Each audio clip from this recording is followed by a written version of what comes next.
Would you ask Mr. George to come back in, please? Thank you.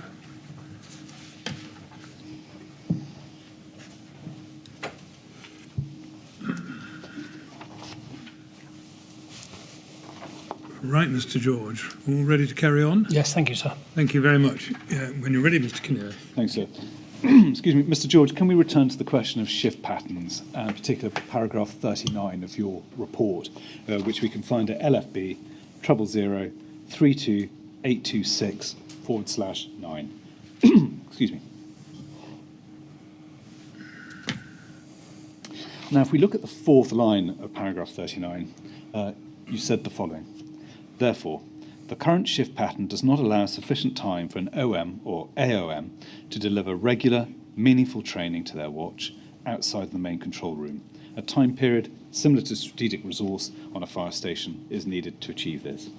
And if we go forward to page 11 and paragraph 47, we covered this earlier on, but just to sort of give you context again, some staff feel that they are not adequately developed in role or receive development to progress to a higher role.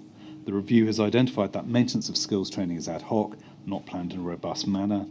Whilst there is responsibility and onus on individuals to maintain their ITRs correctly by manually entering completed training, this is not often done, and staff are seldom instructed to do so by their managers. And if we go back to paragraph 49, we can remind ourselves of one of the reasons you identified for that state of affairs existing, which is the lack of regular maintenance of skills training, has been the difficulty in getting the watch together away from the watchroom. Now, could we, having set that context again, could we go back in the report to page 9 and paragraph 25? Excuse me.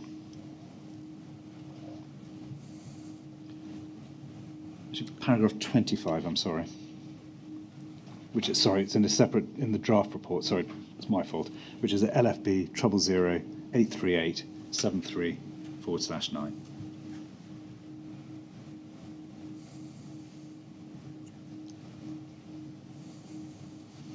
We see paragraph 25 at the top. The comments on the right-hand side are those, I think, made by Dave Brown, is that right? Yes, that's correct. Now, if we look at paragraph 25 of the draft, it says this. Some staff feel that they are not adequately developed in role or receive development to progress to a higher role. The review has identified that maintenance of skills training is ad hoc, not planned in a robust manner, and often not recorded on individuals' training records. It could be argued that the current shift pattern does not support the ability for individuals to easily undertake maintenance of skills training, as there is no facility for an OM to conduct watch training or watch meetings away from the main control room, in a way that station staff can do by utilising the strategic resource facility as an example. Now, Dave Brown commented on the section we've just looked at, which we see in the third comment box from the top on the right-hand side. It's labelled B for Bravo 24. He said this: I would completely disagree with this comment. As the facility exists, albeit local management amended it, during the day when 3 shifts are at work, we should tone it down a bit. Now, first of all, what did you understand Mr. Brown's point to be? I think he's referring to the where the short shift overlaps, that there was a 4-hour time period where training could be undertaken. I think that was the original proposal when the shift changed in, I think it was 2011. But as he's commented there, albeit local management amended it, it was amended, and the early short shift was brought forward 2 hours. I think that's what he means there. Now, seeing how you phrased matters in the final version of the report that we looked at, it's evident that you didn't tone matters down. Why was that? I think it was a significant issue that needed to be said. Thank you. Can we now shift, for want of a better phrase, onto another aspect of the shift pattern? And that can be, really for these purposes, I'd like to go to paragraph 40 of your report, which can be found at LFB 000-32826/10.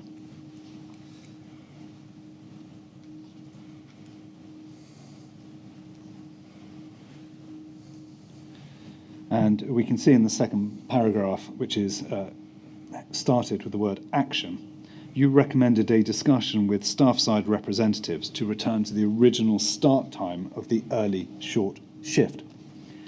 However, as you set out in your paragraph 29A of your second witness statement, and we don't need to go to it unless you'd like to, that it was decided that 2 training slots of 2 hours should be implemented as opposed to a single session of 4 hours. Was the ultimate resolution effectively maintaining the status quo? No, the decision to maintain the early short shift as 0800 start was not something that I suppose ultimately I did decide. It was something Scott put to me because he was having an issue with the unions in moving it. At this time, I just wanted training to take place. And whether that was 1 4-hour slot or 2 2-hour slots each day, at that time, it didn't really matter to me. I just wanted it prioritised, that there was 4 hours training a day allocated for a time period when training would take place. Was a disadvantage of of the approach you took that it didn't really resolve the problem of insufficient time having been allocated for training? Would you accept that as a criticism? Possibly, but it was 4 hours allocated for training, albeit it was cut into 2 segments. But there was no, at that time, I just wanted the training prioritised and staff to be aware that they would be undertaking 4 hours training a day. Just to flow on from that, could I take you to some contemporaneous email correspondence you had with Scott Hayward on this topic? The first exchange is May 2017, the second is in August 2017. Can we go to the May correspondence first, which is at LFB 000 32834? Excuse me. And we see on the far left-hand side reference, and if we go down 3 boxes to 40, which is the paragraph we've just been discussing, the comment is this: rather than introduce the 4-hour slot, we feel a better option will be to have 2 2-hour slots in the morning and afternoon. And if we can go to the August correspondence, which can be found at LFB 000 32834/4,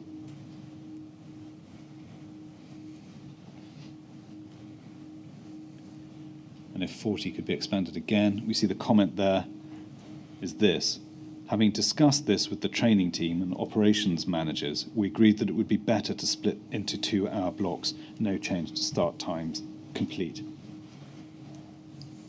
So in effect, looking at that, was the decision not to implement your recommended 4-hour slot taken by Scott Hayward and the SOMs, or was it your own decision? It was recommended to me by Scott Hayward that we maintain the status quo on those times, and I approved that at this time. And the reason being, we would still have the 2-hour slots of training. I think the main issue, and I knew that the operations managers have been working with the SOMs and the PALM on this to discuss the issue that I'd recommended. And I think the reason there was a reluctance, and I didn't want to get into a battle with the unions on this one particular issue because there were lots of other things that needed driving through. The issue was to return to to create that 4-hour overlap meant staff starting their shift at 10 o'clock as opposed to 8 o'clock, and staff came from all over London and the home counties to come to work. Getting to work at 10 o'clock meant they have to leave very early, so staff would rather leave earlier to get there. It was easier to get there for 8 o'clock than it was 10 o'clock. So, as I say, I agreed this because there was still going to be a 4-hour training taking place, albeit it would be in 2 2-hour chunks. Thank you. Can we go to Assistant Commissioner Jonathan Smith's briefing note that we looked at before the lunch break, which can be found at LFB 000 84097/2.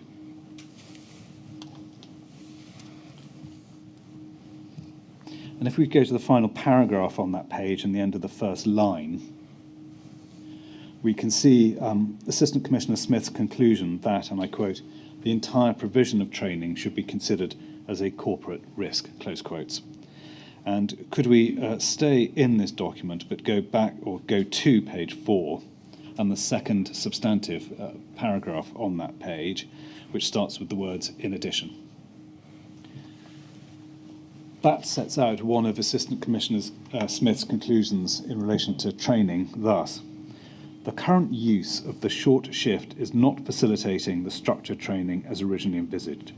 This is why one of the recommendations contained in the 2017 review of Brigade Control was to revert to the original shift pattern, which would create an overlap of the early and late short shift of 4 hours every day, 1,200 to 1,600 hours. Now, it appears on that basis that Assistant Commissioner Smith adopted your original proposal as a solution. Am I reading that correctly? I think at that time, although the whole issue of shifts at control has changed significantly since the Grenfell Tower fire, the whole reason for the short shift when it was brought in back in 2011 was to maintain a higher number of staff in the control room during the predominantly busy times for control. So from around 8 in the morning through till 10 o'clock at night, there will be much more staff than there would be in the middle of the night. The incident at Grenfell highlighted that that establishment and that shift pattern may be not appropriate, and it may be better to have a more equal number of staff across the different hours of the day or night. So I think the whole issue of the short shift has since changed, is my understanding. Thank you. Now, looking at it though, Assistant Commissioner Smith had pinpointed, near as damn it, the same deficiency in training that you had identified 3 years previously. Is that a fair reading? That's fair. Can you help us as to why that deficiency had not been effectively addressed during the course of those 3 years? I've explained why I agreed that we would maintain the 2 hours and then a following 2-hour slot. I can't say why that was. Well, the fact I agreed to it would be why that action was shown as complete. Ideally, I would have rather had the 4 hours continual slot, but I felt it wasn't worth having a battle with the unions over this particular point.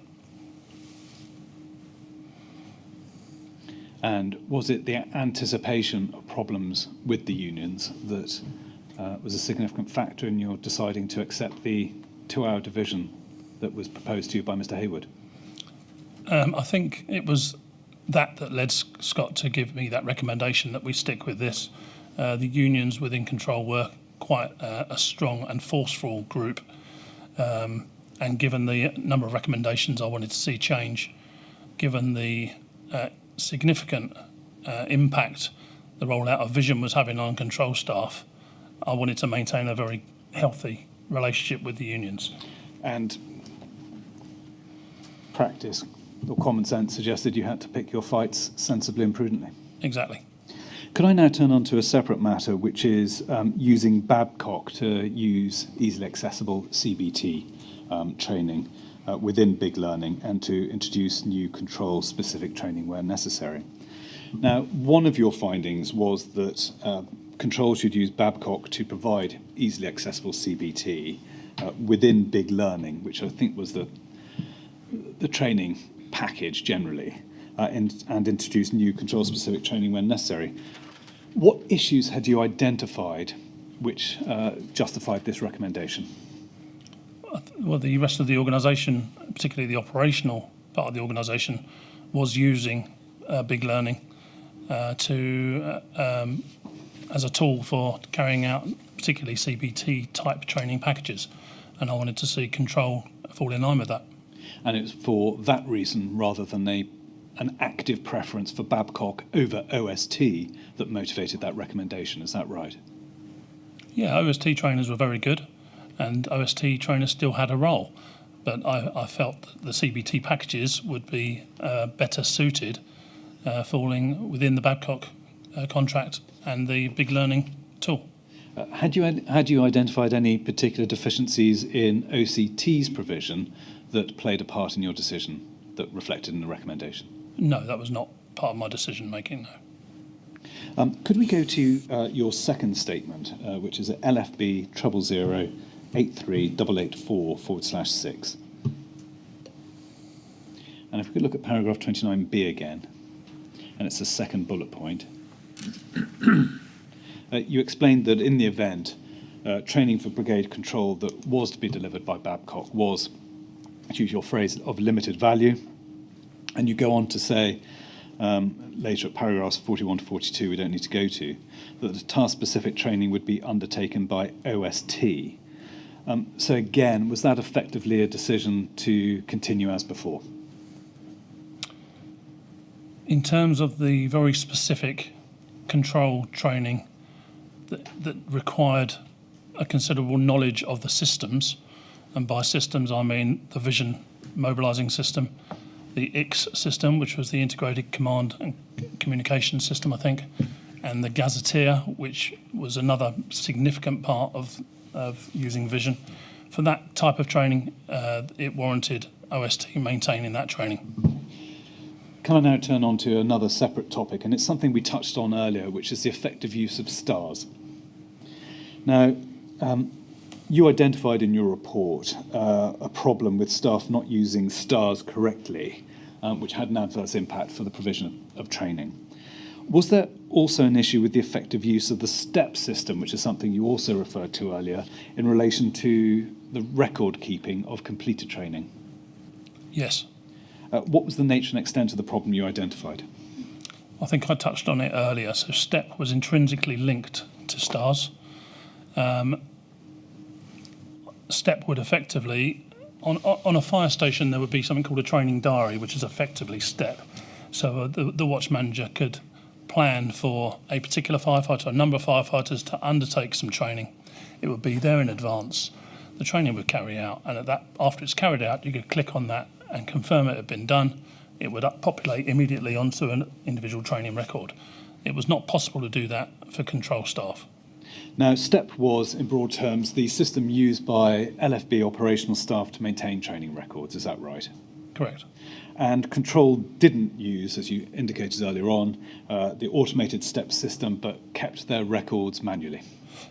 Not quite true. So there were manual records kept, and where possible, there was a manual entry made onto an individual's ITR, individual training record, that was either done by the individual once they completed the training, or it was done by OST, or OST would forward details to the information management team to update it, but it was done manually.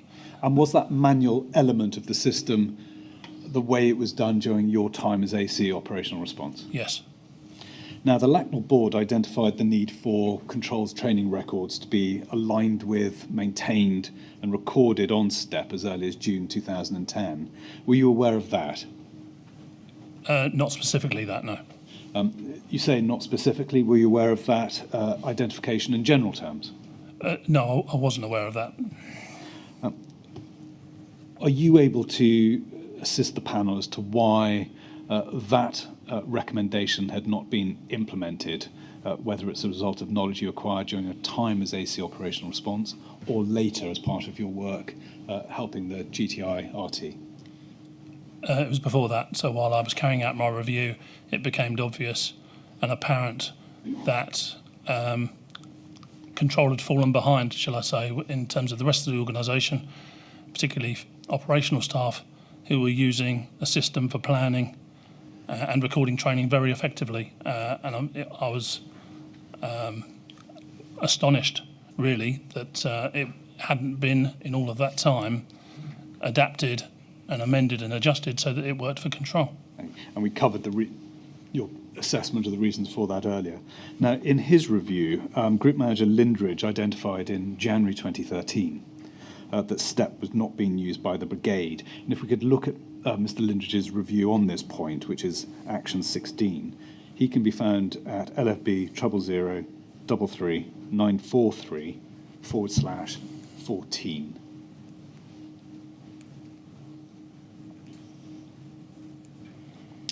See Action 16 there in the second box on the page, and it says this in the major box on the right-hand side under the heading Proactive Training Plan, including use of STEP. STEP has not been used to create a proactive training plan due to technological limitations. A 2-year rolling training plan is being created on an Excel spreadsheet and should be fully available by January 2013. Note, information received in January 2013 indicates that STEP will be adapted to include control in the near future. Now, in Mr. Lindridge's updated review in November 2013, the bracketed text, i.e. the note, had been removed. Are you able to help us as to what had happened to cause the removal of that text, based on your general knowledge? No, I've never seen this document before, and as I've said earlier today, the changes to STEP that allowed control to use it in any meaningful way was not made until my intervention in, I think, 2018. Now, just to clarify matters, could I ask you to go to Mr. Hayward's first witness statement, which can be found at LFB 000559191/17, and paragraph 47 in particular. And if we look at the final 3 lines of paragraph 47, Mr. Hayward said this: "This training, delivered by OST, is recorded locally and on a monthly basis, is sent to information management in LFB for uploading onto STEP, the system used by the LFB to allocate and record training." What he appears to be suggesting there is that information needed to be collated, emailed to the LFB Central Information Department to be uploaded. Now, is that a fair reading of what he seems to be saying there? Absolutely. Now, if we can go to page 25 in this statement, I'd be grateful for your views on what else he says at paragraph 73.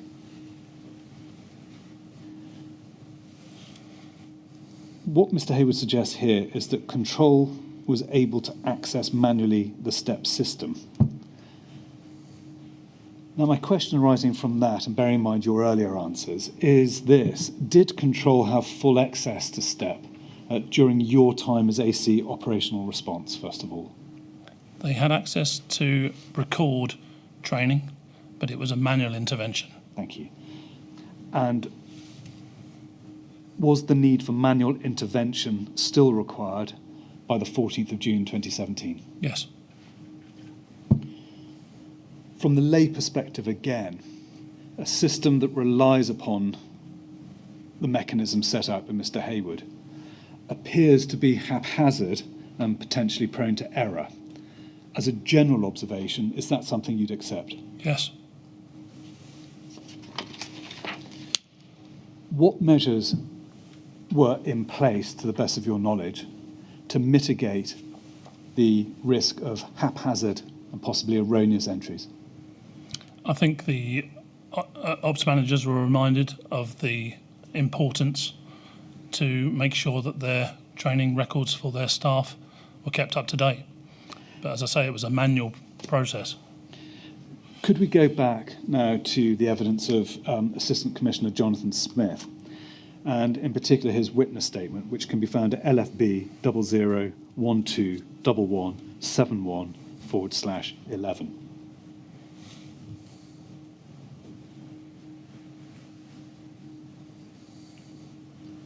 If we could look at paragraph 34 on the bottom half of that page, and the 4th line of that paragraph in particular, he said this: "Controlled training did not have a robust system for quality assurance, and the recording of training was inconsistent.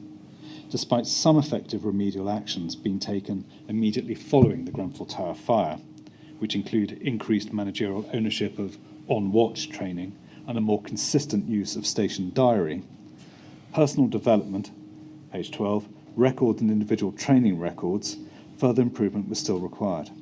Accordingly, following my review, I recommended that the control system of training, assurance and professional development undergo a complete and systematic overhaul." Now, as Mr. Smith has expressed himself there, the clear impression is that little or no effective progress had been made between the date of your review and when he came to review matters. First of all, do you accept that proposition? And if you do, are you able to assist the panel with an explanation as to why no progress was made? Yes, I accept that what Jonathan Smith was saying. You know, he'd gone in there with a fresh pair of eyes, and if that's what he found, that's what he found. In terms of why, I knew Scott was having problems with making the system changes, because that was partly out of his control. It was an IT system that wasn't owned by Control. But in terms of the more structure to training plans and the carrying out of training, even without the IT systems, I was disappointed here to see that still wasn't being addressed in any kind of robust manner. Did effective implementation require the heft of an intervention by a more senior officer to make sure that recommendations were properly, fully implemented? Yes, so it would appear, yes. And was it your heft in particular that was required in order to achieve that, given your responsibilities as AC Operational Response and ultimately as Director of Operations? Yes, when I got involved and gave Group Manager Rob Davies, sent him down to Merton for a week and liaised with IT colleagues, he was acting on my behalf. As your enforcer, effectively? He was my staff officer. Head of other departments knew that he worked directly to me, and that certainly made that particular issue go away. But even prior to the IT system being changed, I think I was being given information from Scott that things had improved, from the actions from our monthly meetings, and I kind of felt later from the information from the Brigade's Grenfell Tower Investigation Review Team and from what Jonathan had picked up that perhaps all was not entirely what I was being told. Do you think in retrospect that having one individual reporting directly to you, i.e. Hayward, you had a restricted flow of information to you because you were dependent upon the views of just one man? Potentially, but then every department in the organisation had a head of service, and Scott was the head of service for Control, and I needed to have trust and in what he was telling me. Do you think part of the risks that flow from having a single channel of communication would have been mitigated by you attending the Brigade Control Management meetings, for example? Potentially. I read those minutes. If I had concerns that I was being spun a yarn, I suppose, that I wasn't being given true and accurate information, I would always do further digging and investigative work.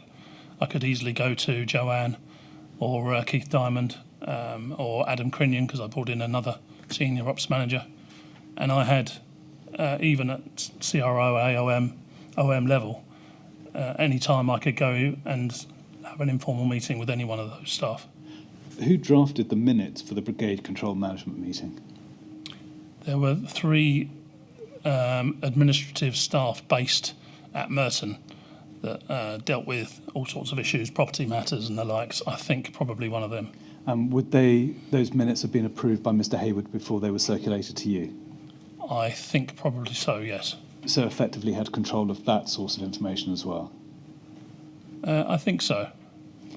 Did Smith, Diamond or Crinion ever say anything to you that gave cause for you to doubt the accuracy or completeness of the information you were being given by Mr. Hayward in relation to the implementation of your recommendations? No, I don't think so. Can I move on to a separate topic now, which is the outcome and later consideration of your review by CMB? Now, you presented your review to the LFB's Central Management Board in early 2017. Sorry, Corporate Management Board. Corporate Management Board. And before the meeting, you produced a note summarising your review and the progress made to date. And if we could look briefly at the draft of that note, which can be found at LFB 000 55041.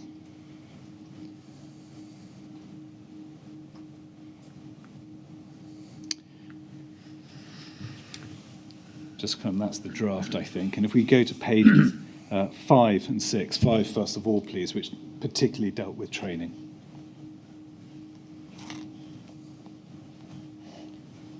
So can I just give some clarity to this report? Hang on a sec. It may well be that answers to the questions posed will flush that out. We see again comments on the right-hand side, B10, B for Bravo, and B11. Were those comments provided by Mr. Brown? Yes. Now, if we can go to page 6, and in particular the foot of page 6, we see comment B12. Thank you for expanding. And this is a comment in which Mr. Brown suggests the training section, which in your draft note is 2 full pages, was too detailed. Bearing in mind that comment and seeing that you've dealt with the subject over the course of 2 pages, could we go to the final version of your note, which is LFB 000-32824/3?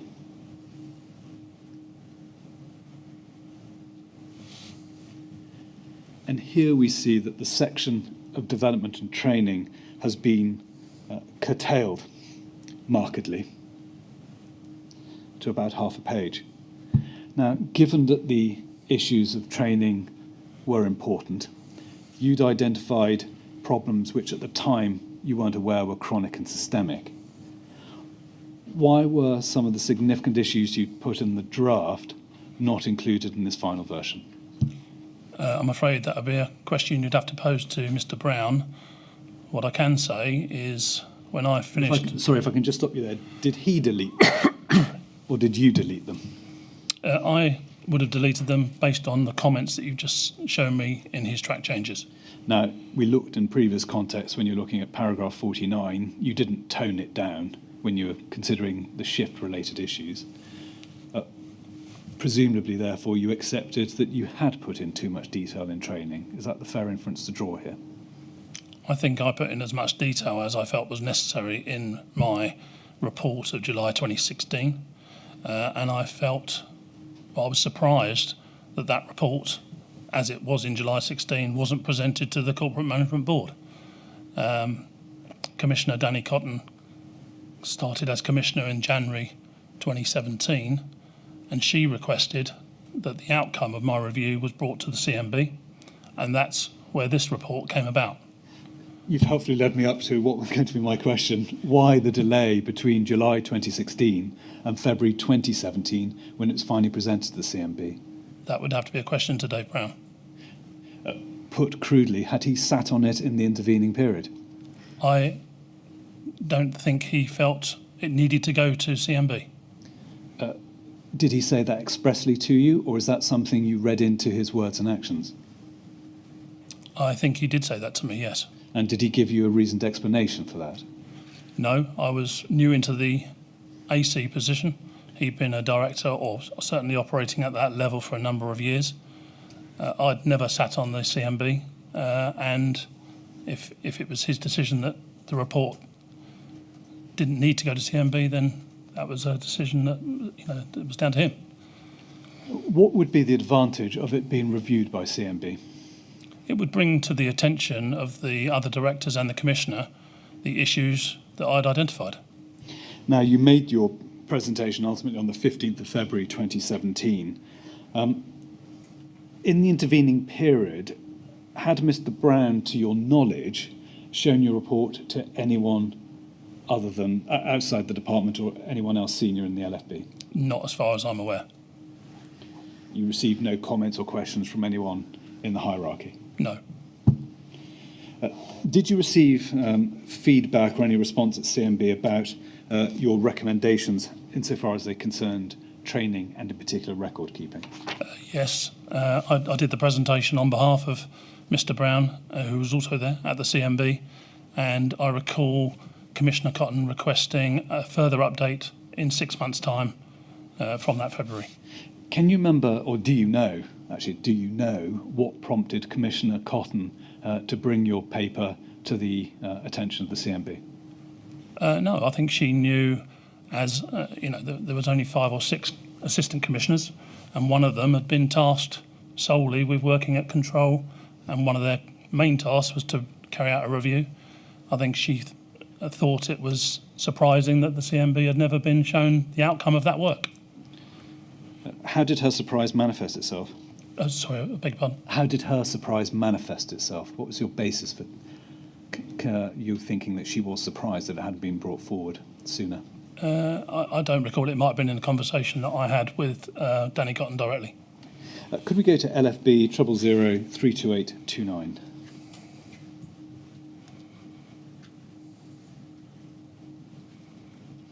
Can we look at the second email on that page, which is an email from you to Hayward and Smith, sent at 10:20 hours on the 15th of February 2017.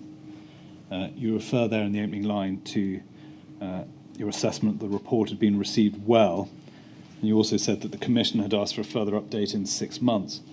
To the best of your knowledge, was that update given? No, it wasn't, and that's largely down to the fire at Grenfell Tower. In that, following the incident, it created all sorts of additional work, as you'd appreciate. Now, can we go back to the report you submitted to CMB? And really what I'd like to discuss with you now is the references to fire survival guidance calls. And if we go to LFB 000-32824/6.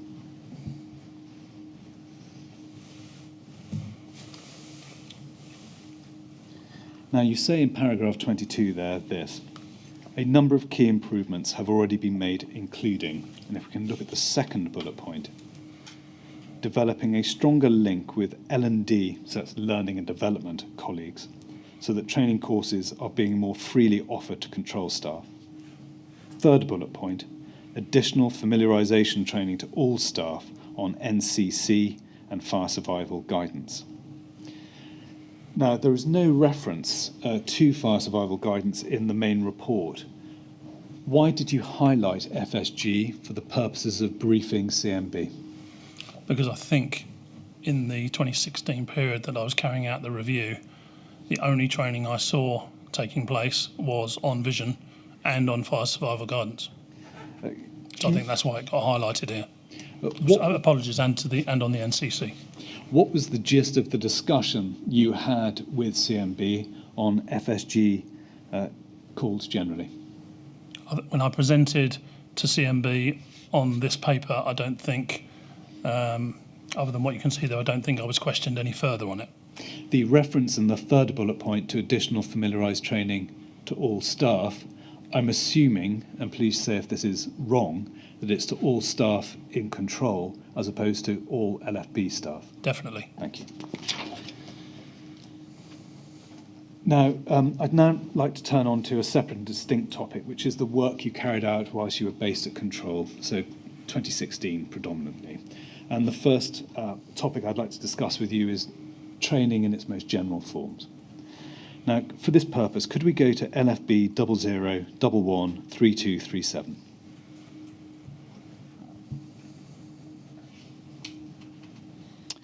Now, as you can see from its title, these are minutes of the Brigade Control Management meeting on the 18th of July 2012. Can we go to page 7, please, and item 5? You'll see there item 5 concerns itself with training. And in the first line, the minutes record Assistant Commissioner Chandler saying that, and I quote, he had attended a meeting recently which spoke about the training, commissioning and alteration process, TCAP, which we've heard a lot about. He stated that in the document there was nothing showing that control had carried out any form of training. He went on to say that he spoke to control training to see if there was anything in place to show what form of training had been received by staff. The AC asked if there was a training matrix which control worked to. The response was no. Now, isn't it right that by the time of your 2016 review, so 4 years after this exchange, there was still no structured training plan in place? I think the OST had a structure to the training that they were involved in, and there was certainly a structure to new entrants training. But I think for each ops manager, for the day-to-day familiarisation training that they were responsible for, I think it was not very robust, yes. Could we now go to LFB 000-28942?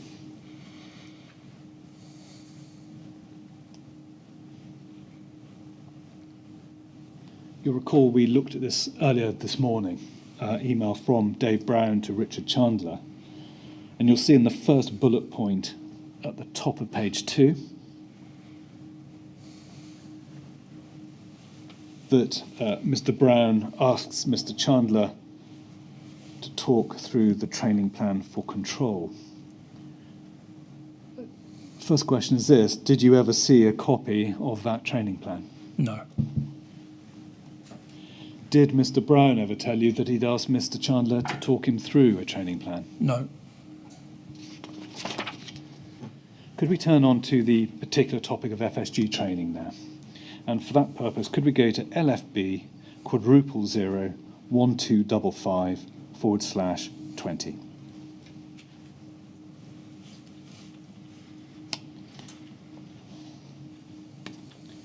Just to orientate you in the document, I should have taken you to the front page first of all. This is GRA 3.2, a document with which I suspect you're well familiar. Now, if we can go back to page 20 in the second paragraph on that page, we can see that the GRA required fire and rescue services to, quotes, have, or rather must also have, effective arrangements in place to handle fire survival guidance calls from residents and others when they believe they are unable to leave the building due to disability, poor mobility, illness, or the effects of fire. Were you aware of that particular requirement? Yes, but not specifically from the GRA. In terms of how the LFB implemented it, was it your understanding that the LFB implemented that requirement by putting into place PN 539 and PN 790? Yes. And in that regard, presumably you accept full responsibility for the full and effective performance of that requirement in your capacity as AC Operational Response and later as Director of Operations? Yes. And you'd agree that the full and effective performance of that requirement set out in GRA 3.2 must necessarily involve suitable training in the handling of fire survival guidance to allow staff to fulfil their job properly? Yes. Now, if we can go to your second witness statement, which is at LFB 000-83884/11 and paragraph 34, you explain this, and I quote, "To the best of my knowledge, a new fire survival guidance FSG training course has not been implemented. FSG training was established and included in the Watch training plan, as seen in the 2016 report and the 2017 Corporate Management Board (CMB) report.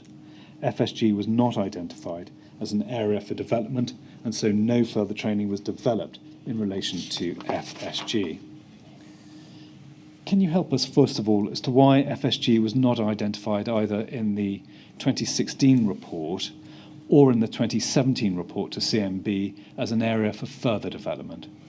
Well, by further development, I would read that as needing changes to a particular policy or procedure that control were working to. I was certainly aware that it was a requirement for control staff to undertake regular FSG training. And I think I mentioned earlier that I was aware of the alternating years, that 1 year would be face-to-face training and 1 year would be CBT training.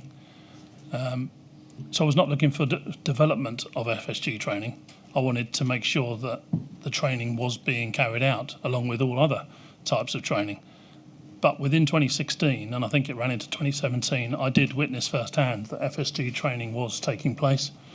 And I'd seen that for myself. And you were presumably content with what you saw? I saw the training taking place. I didn't, embed myself in the actual training session and see the detail of it. But I had absolute reassurance from Christine Sharp, who was running these sessions at Control. And I had regular communication with Christine face-to-face and in email communication on what was in the training sessions. And I think I responded to her on one occasion, and to Scott Hayward, to make sure that it was planned, I think, and structured and recorded on the control officer's ITRs. When you observed the FSG training, first of all, can you now remember how long the training course was, in the sense of how long it was provided to the staff for? Certainly a few hours.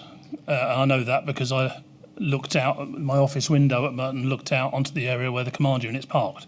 So, from the amount of time that the command units were there, it was 3, 4, 5 hours, something like that. And how long did you attend that session? As I say, I didn't attend the session. I just knew that the sessions were taking place. When I say I witnessed it, I witnessed the command units, I witnessed control officers, station managers from around the brigade, and ORT officers, operational review team officers, all being at Merton whilst the training was taking place. That's what I mean when I say I witnessed it. I'd assumed when you said witnessed, in the sense that you'd sat there observing what was going on. Is that wrong? No, apologies if I gave you that impression.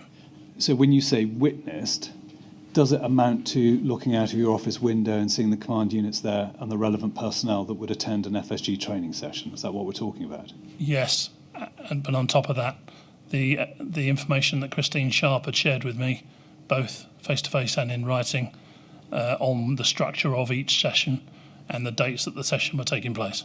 And just for the avoidance of doubt, you yourself had neither read nor critically reviewed the course materials in terms of briefing packs and the rest of it? I think I have seen them. I don't recall. For the areas that where it was relevant for control, some of it was very specific systems-based information, I think, and I'm not a control officer.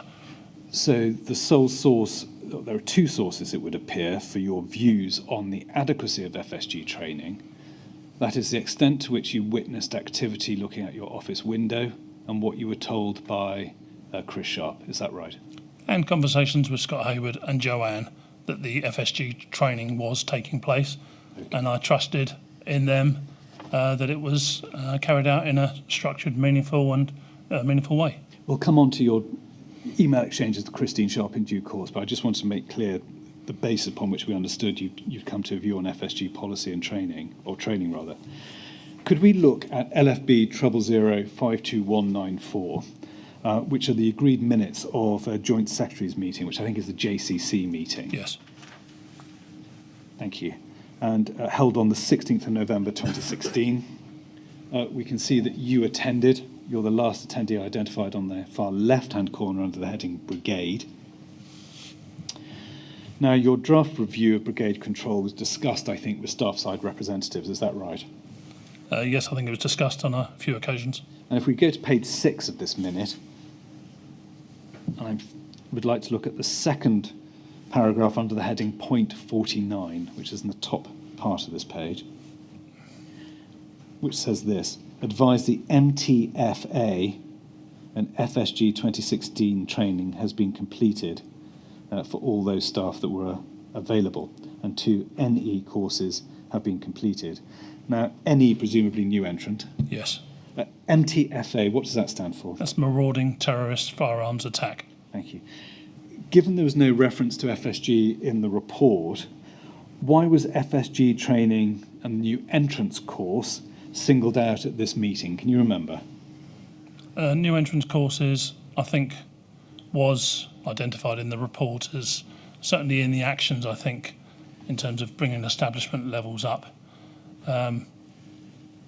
Whilst I don't think I specifically talked about FSG training, I don't know why it was discussed at this JCC meeting. I'm not sure. Can you remember now what was meant by the phrase, and I quote, all those staff that were available, close quote? I take that to read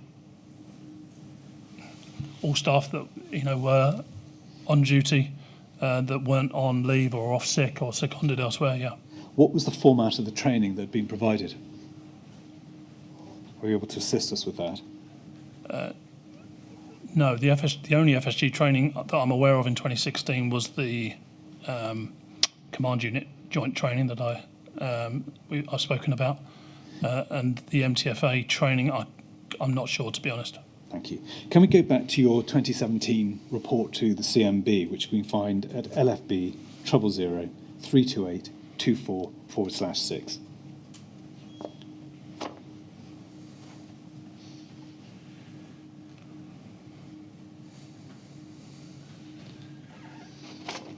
Now, if we look at paragraph 22 and the third bullet point, we can see that FSG familiarisation has again been identified as a particular topic, and we touched on this slightly earlier, where it says that a number of key recommendations have already been made, including additional familiarisation to staff on NCC and fire survival guidance.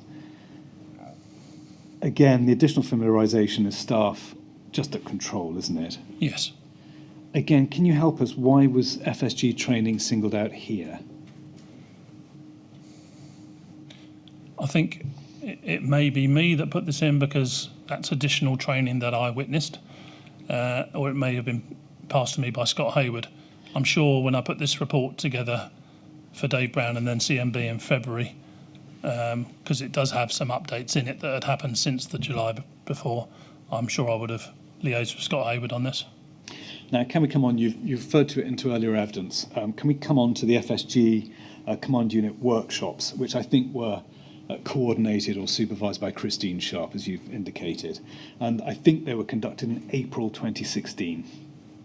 That may have been the first one, but my understanding was I think there were 16 sessions, I think. Well, let's come on to that, but I at least started thereabouts. And for this purpose, can we go to your first statement, which is at LFB 000 328 23/8?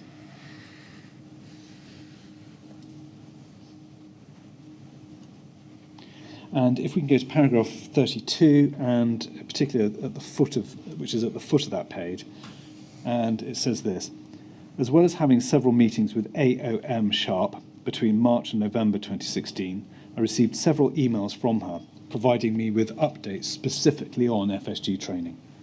I received assurance that there were 16 FSG training sessions programmed, if we turn over the page, to take place in 2016, which allowed for all 6 watches within control and the 4 watches at fire stations for the 8 command units to receive the training. Now, did AOM Sharp assure you that there were 16 FSG training sessions programmed to take place in 2016 along the lines you've summarised there? Yes. Did you verify thereafter that those sessions had in fact been provided to staff? Yes, I think I spoke to Christine on numerous occasions. I think, in fact, 2 of them may have slipped into January 2017, is my recollection.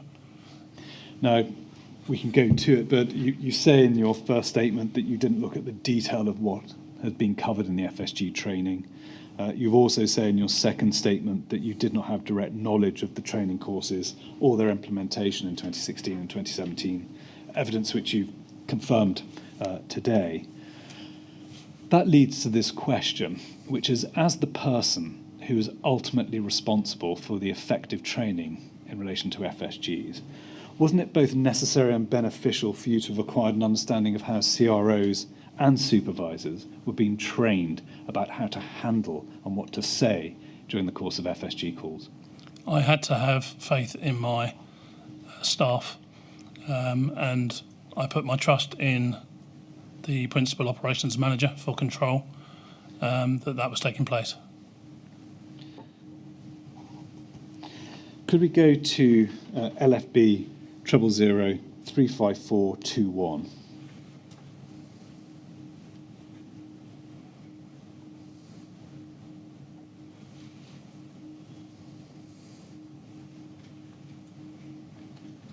Now, you sent a brief email timed at 13:16 to AOM Sharp in response to an email she'd sent earlier on the 2nd of March, which is timed at 12:18, about the 3rd round of fire survival guidance workshops. And you indicate that you'd like to look in at the training AOM Sharp was running. Now, when I assumed earlier on that you'd attended, this was the basis of my understanding that you had looked in, which gives rise to this basic question: did you look in? Sadly not. This was certainly one of my intentions. This email to Chris was on 2nd of March. I started in the position 1st of March, and that was absolutely my intention but as it became evident very, very quickly, I needed to deal with Capita on the issues surrounding vision, and I just didn't have an opportunity to go and look at in much more detail the sessions that were being discussed here. Was attendance at the FSG CU training, if I can call it that, a form of FSG training for control staff, in your view, and that of Christine Sharp? I was certainly led to believe it was. Now, on the 11th of March 2016, so some 9 days later, you sent a further email to AOM Sharp about the FSG workshops. We can find that email at LFB 000-32836. And I really want to look at the second email on that page.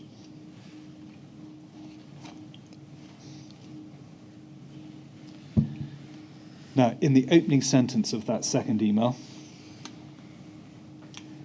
you refer to the importance of ensuring, quotes, a solid structure around the planning and recording of training. What had prompted you to raise that particular point so early on in your time at Merton and Zacy Operational Response? I don't think there was anything specific that made me say that. I think I always wanted to see a solid structure around the planning of training, and I wanted to ensure it was being recorded as it should. So a statement of good practice as opposed to an expression of concerns you'd already started to feel. Yes. Could we now go to LFB 000-32836?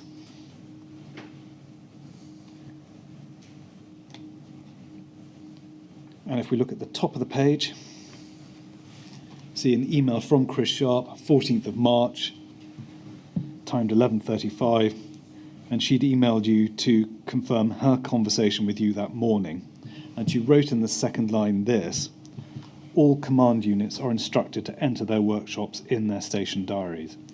We record control staff training in our spreadsheet, which is then loaded onto our ITRs. What was the substance of the discussion you'd had, if you can remember, with AOM Sharp that had prompted this email? Can you now remember? I'm sorry, I can't recall. When Ms. Sharp refers to recording control staff training on a spreadsheet, was that with specific reference to recording the FSG CU workshop? Yes, I'm sure it is, but that is for any OST-led training, I think it is this spreadsheet that they used to update. Could we now go to LFB 000-52008?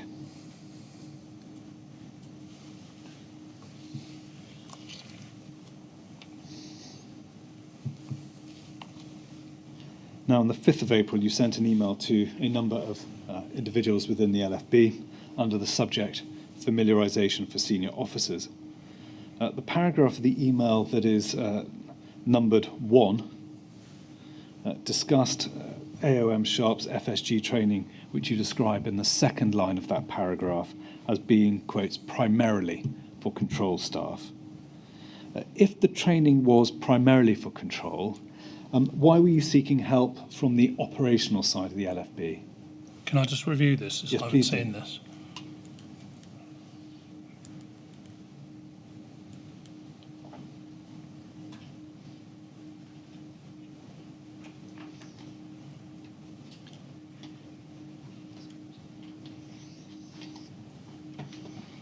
So this was not solely around using station managers and group managers across the organisation to undertake the FSG training. This is more around a conversation I'd had with Dave Brown, where we wanted to set up a day every couple of years for all middle managers, so station managers and group managers, to come to control at Merton and spend some time looking at some of the work that control did. It may or may not, I can't specifically remember whether FSG would have been included in that. Look at the RMC, look at the National Coordination Centre, and also looking at how to set up the BCC, which was the Brigade Coordination Centre, which is something that we would set up for things like major incidents. Thank you. Can we go on to a separate document now, which is LFB 000-40541?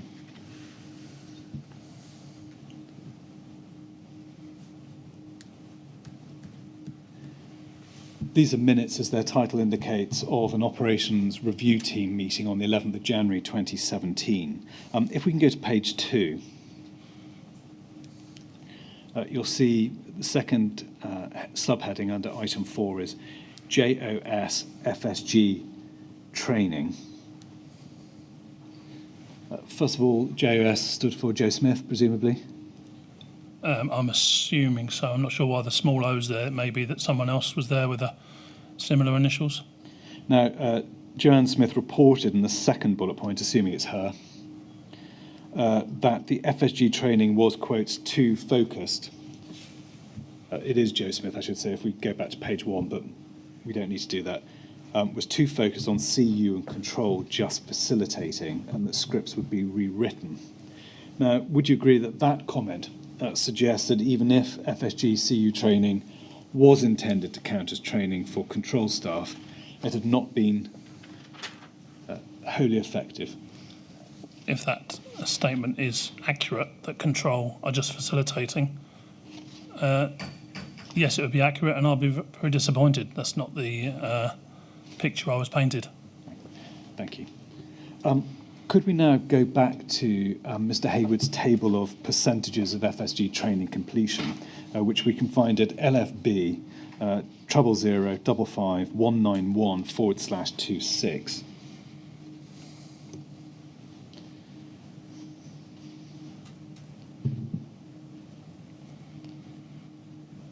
Now, you've expressed doubts already about the accuracy of the 83 figure in relation to staff for 2016.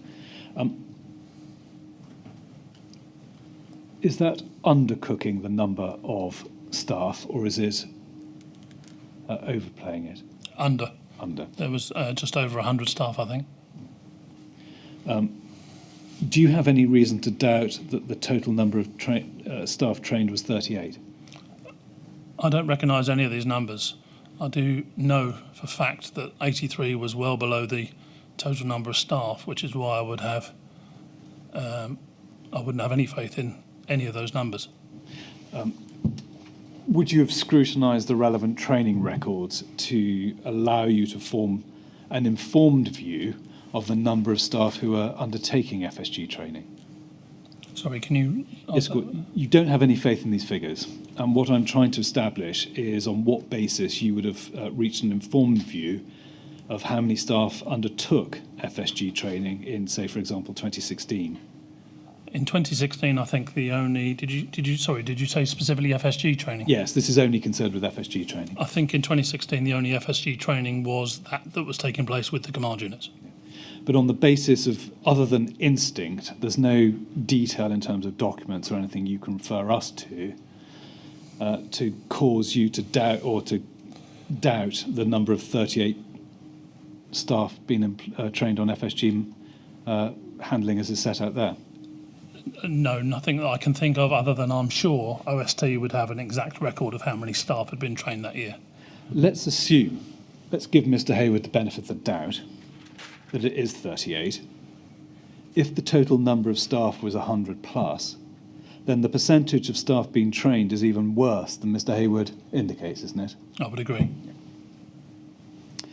Now, if we look at the 2017 figure, it looks there as if only 34 out of 107 had received FSG training, which as a matter of maths is 32% of brigade control. If that's right, were you aware of these low figures of staff being or receiving FSG training? I have no faith in these figures, but I know that there was a significant lack of anything other than vision training taking place in 2016, apart from the training we've spoken about, and that carried on into 2017 as well. As for the specifics of 2017 figures here, I really can't say how accurate they are. Now, were you aware, and the weight of the evidence suggests this, that no FSG training was provided in 2017 at all before the 14th of June 2017? Were you aware of that? As I said, I was aware FSG training alongside the command units was taking place, but I couldn't say with any certainty at all whether any other training around FSG was taking place. Can I ask you a contingent question? Assuming that these figures are right, the picture they portray is that there is a consistent failure to provide FSG training. If they are right, would you accept that? Yes. Isn't that deficiency a chronic and systemic one, first of all? Yes. Isn't that something you ought to be aware of, first of all, as AC Operational Response? Yes. And also in your position as Director of Operations after March 2017? Yes. Did anyone bring these matters to your attention? Yes. And who did? Scott and Joanne regularly updated me on the efforts that were being made around vision to put fixes in place. And it was those fixes and the training, everything that went alongside the changes to vision that needed to happen to free up the time for other training. And again, was the position that vision crowded out the amount of space that people were able to devote the time and effort to other forms of training? 100%. Could we go back to the summary of the audit presented to GPAC we looked at earlier, which is at LFB 000444640, and in particular at page 25?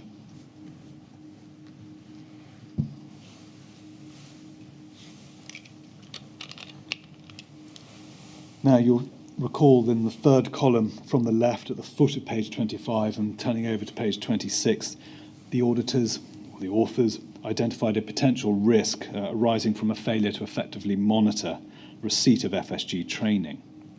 And if we look at the second column from the right-hand side at the foot of page 25, we can see a corresponding agreed action concerning that risk. And it's got Responsibility Senior Operations Manager as the heading, and it says this: an independent record of the provision of fire survival guidance training for all control staff will be maintained and monitored to ensure that all staff are in receipt of this training at least annually.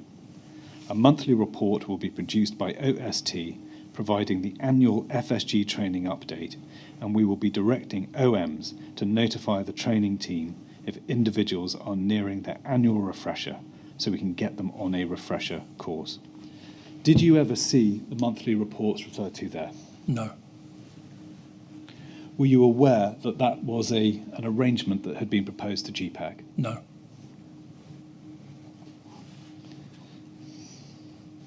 Could I take you to a later iteration of this table?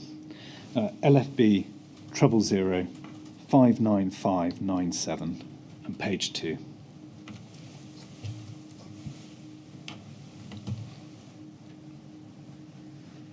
Now we see in the third column from the left, the second row down, the responsibility for monitoring FSG training appears to have been assigned to SOM Joanne Smith and is marked in the far right-hand column as completed. Did Joanne Smith ever provide to you a report about the extent of completion of FSG refresher training? No. Did either Smith or Hayward indicate to you that they were having difficulty monitoring or notifying the operations managers that training was due? No. Apologies for going back to it. Can we go back to Mr. Hayward's table? LFB 000-55191/26. The figure for 2016, and at least in part for that of 2017, fell within your time as AC Operational Response. If this is right, do you accept that the table suggests that fewer than half your staff received FSG training when you had responsibility for control? If this table is right, yes. Can I just Please do. caveat that with, during my time, as I've said a number of times, I did see the FSG training taking place with command units, and I wouldn't want the inquiry to get the impression that there were a significant number of staff that had no FSG training. All control officers had received some FSG training. It was included in the new entrance training, and routinely, up to a point, I accept there's a number of years where they haven't, quite clearly, but they will have all had some FSG training at some point. Could we go to paragraph 30 of Mr. Brown's second witness statement, which can be found at LFB 000-84020/13.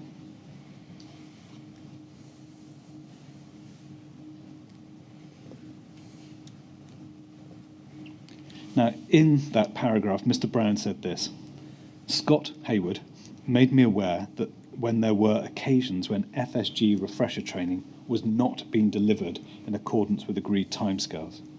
This occurred when there were competing priorities in brigade control. For example, in 2015 to 2017, a considerable amount of time was invested in training brigade CROs on the vision mobilising system, which meant there was an impact on the delivery of FSG refresher training during that period. The vision mobilising system was a risk-critical project, which was crucial that the brigade delivered on time.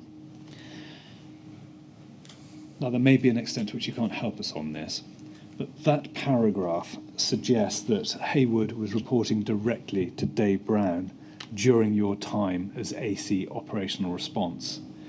Were you aware of that secondary line of communication? No, I'm not sure that's accurate. For the time I was Assistant Commissioner, Scott reported to me and then I would report directly to Dave Brown. I would be surprised if Scott had reported anything significant to Dave without me being aware of it, unless, of course, I was away on leave for maybe a couple of weeks or something. If Mr. Brown was aware that FSG refresher training was not being delivered, as he puts it, in accordance with agreed timescales, were you similarly aware? I was certainly aware during 2016 and 17 that the vast majority of training was being done on vision. Now, where he refers to the competing priorities and he identifies vision, were there any other competing priorities that was diminishing the time, space, resource available for training? I don't think so, no.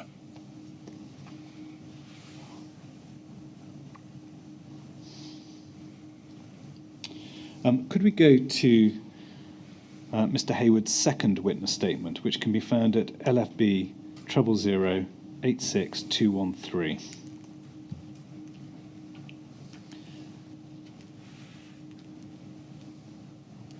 And I'd like to go to page 8, if that were possible, paragraph 40.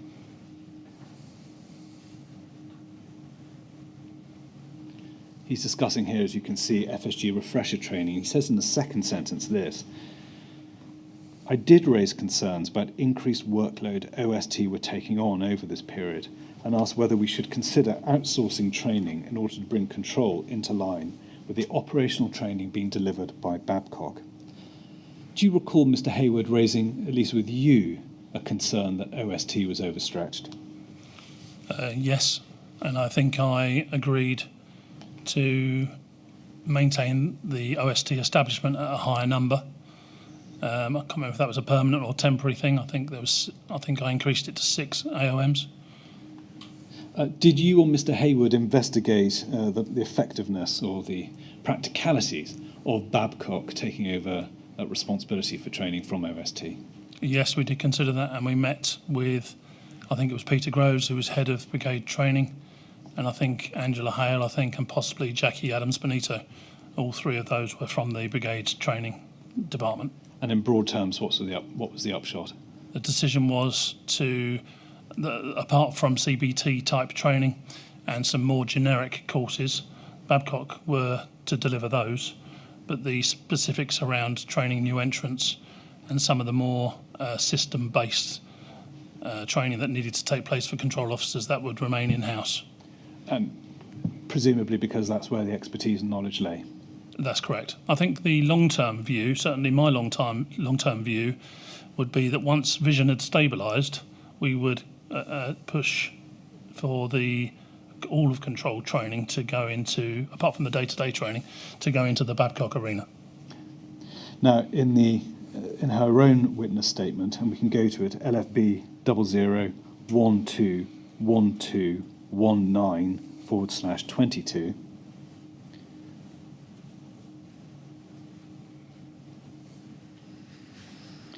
Joe Smith said this at paragraph 56 in the third line of that paragraph.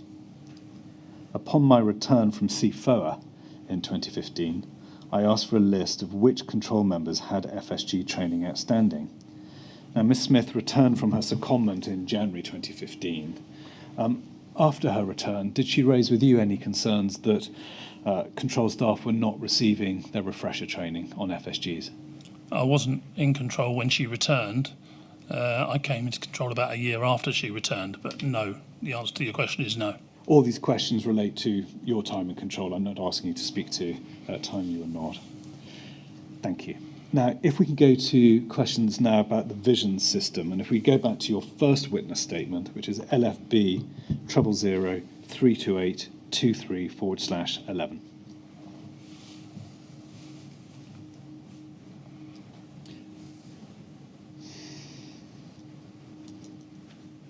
And if we could look at paragraph 46, you say this. A number of the training and development specific recommendations that I made in my report have been completed. Others have not progressed as expected. The introduction of vision has been the main reason for this. Control staff spare time and capacity was devoted to training on vision upgrades and workarounds, leaving insufficient time for the wider suite of training recommended in my report. The vast majority of staff and managers wanted additional training and dedicated time to undertake training. Unfortunately, the priority had to be learning how to use vision and the continual stream of workaround solutions for system problems and upgrades. Now, in what way did the recommendations not progress as expected, to use your euphemism? I think the majority of them did. I can't remember exactly which ones did and which ones didn't without looking at the updates from Scott Hayward.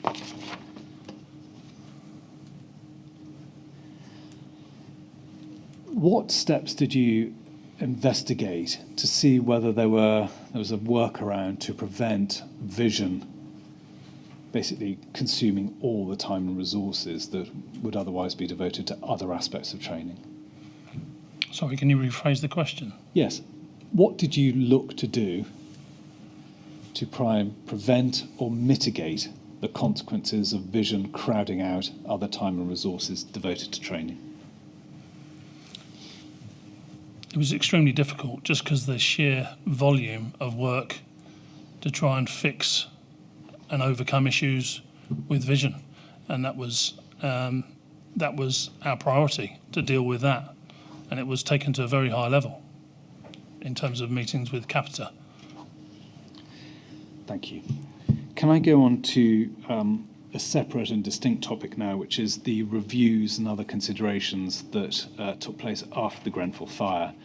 Sir, as it's a new topic, as it's 3:20, that might be a convenient place. Yes, I think it would. Thank you. We'll have our afternoon break at that point, Mr. George. We'll come back, please, at 4:25. And while you're out, please don't talk to anyone about your evidence or anything to do with it. Thank you very much.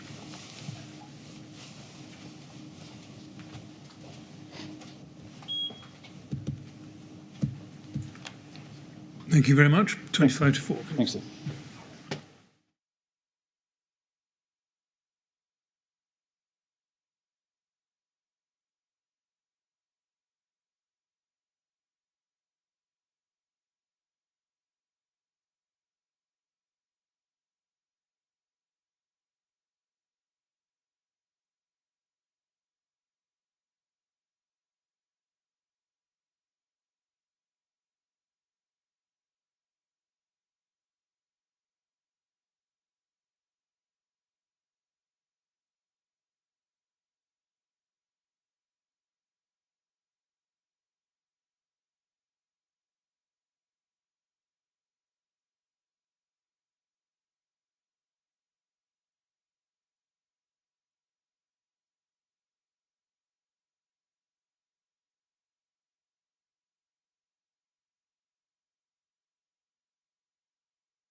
Would you ask Mr. George to come back in, please?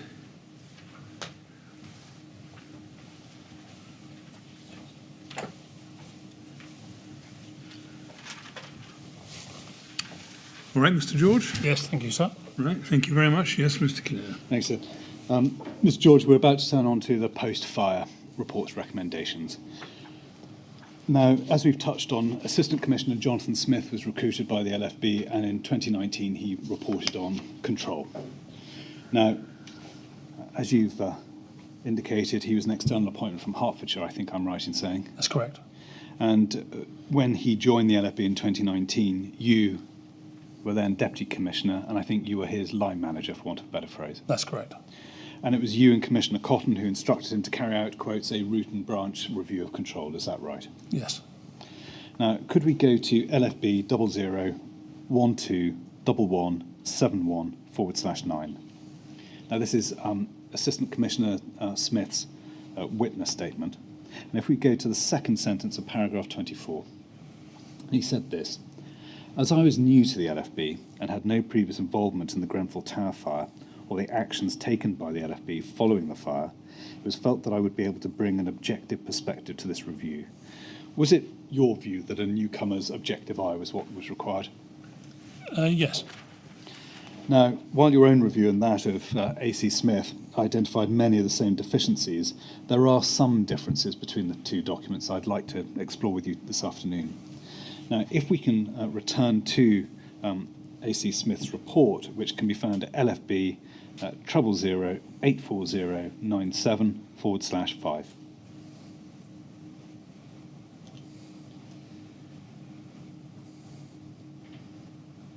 And if we look at the first paragraph, and it's the middle of the fifth line, he says that the LFB should, quotes, aim to bring control training under the remit of the Central Training Department, close quotes. Now, you did not make that recommendation in your own review, despite the various failings you'd identified at that time. Was it something that crossed your mind and that you dismissed, or was it something you didn't think was necessary? Yeah, I think I said it was my long-term plan or view that control training would come under Babcock. And the reason I hadn't made that recommendation before was because the system was not stable. Now, AC Smith's review concluded that training at control required specific attention. And if we look at page 2,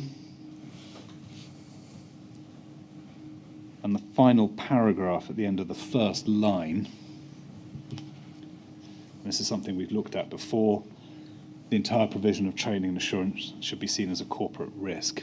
Now, AC Smith's review took place more than 2 years after you presented your findings in February 2017 to CMB. Do you agree that by identifying training as a corporate risk, AC Smith viewed the defects in training as even more serious than you had identified back in 2016, 2017? I wouldn't say he identified it as anything more serious. He suggested it was a corporate risk, that maybe from the way things operated in Hertfordshire, that he had different perspectives of what he would see as a corporate risk.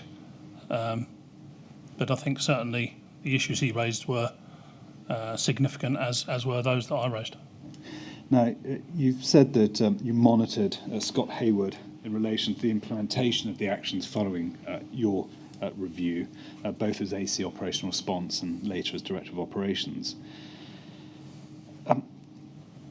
Looking back now, do you think that the principal reason why there was no effective progress on implementing your recommendation lay primarily with Mr. Hayward acting as POM, not having sufficient resource within himself and available to him to make the necessary changes? I wouldn't say that there had been a significant lack of progress. I think if you look at the actions I made, particularly in relation to an enhanced suite of training, I think much of that was done. If we can go to page 16 in this document, which sets out AC Smith's action plan. So it's a completely different document, sorry, that's my fault. LFB 000-84092/16.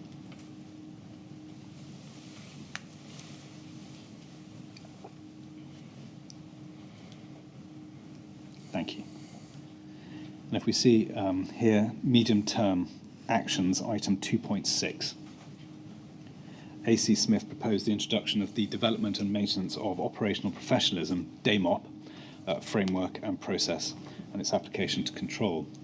Now, in his witness statement at paragraph 35, and we can go to that, which is at LFB, if we can put this statement side by side, LFB 00121171/12.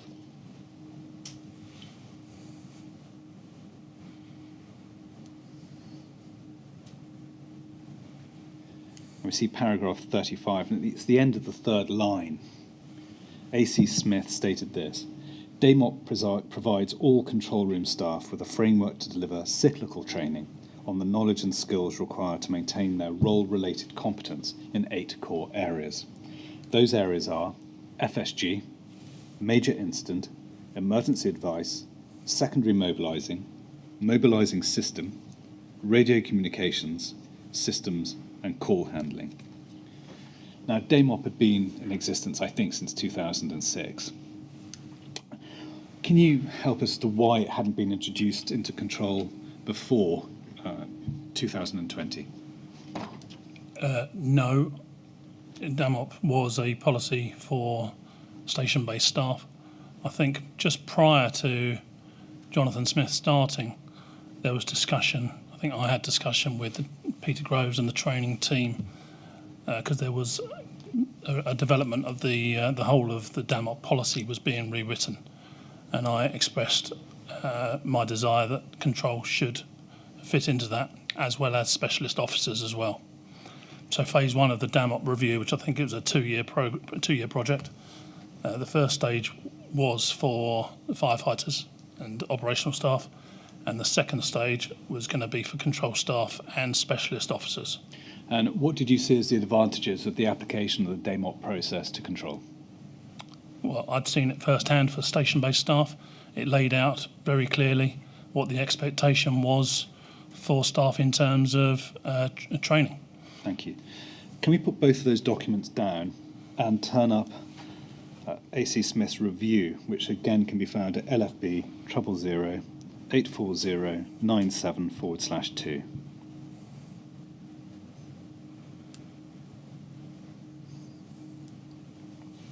And if we can look at the second paragraph, where he says this: there is a discernible sense of decision inertia amongst the leadership team at the London Operations Centre.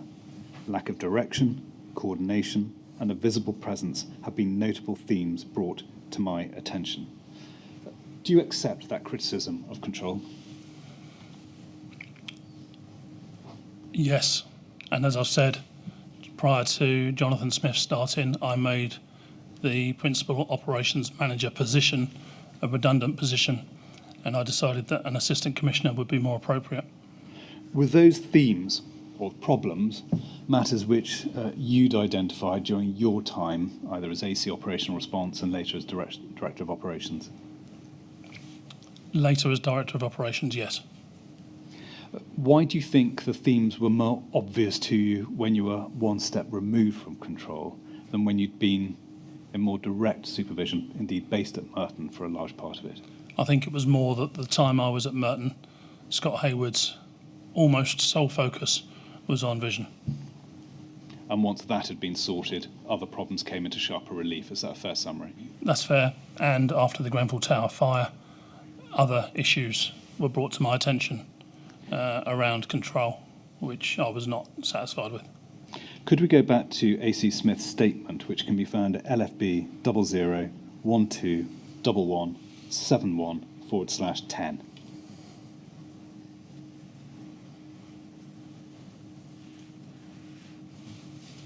And if we look at paragraph 31 in the bottom third of that page, AC Smith said this: one of the key drivers behind the establishment of the new Operational Resilience and Control Department was to ensure that control was fully integrated in the LFB and to embed control in all aspects of operational response. When you served as AC Operational Response, did you also gain the impression that the principal reason for training not being effectively rolled out was its separate and distinct status or its treatment as such? I didn't think that was the reason that training wasn't taking place, no. I now want to leave behind control, and I want to turn to operational matters, and in particular operational risk. Now, the first thing, as with control, that I'd like to discuss with you is your particular role and responsibilities in relation to operational risk information in particular. Now, you were DAC for the Southwest area between May 2013 and I think February 2016. Yes. And in that role, you were responsible for day-to-day operations, including fire prevention work in the 8 Southwest boroughs. Is that right? Yeah, the day-to-day operations, the day-to-day running of those stations, yes. And that put you in overall responsibility and control of fire stations in the Southwest area. Yes. And that is the logical consequence, therefore, that you had ultimate oversight of and responsibility for the collection of operational risk information by means of Section 72D visits carried out by individual crews. I was overall responsible for everything that took place at those stations, yes. And did all borough commanders within the Southwest area report to you? Yes. And station managers reported to their borough commanders, is that right? That's correct, although there were 2 or 3 station managers that reported directly to me as well.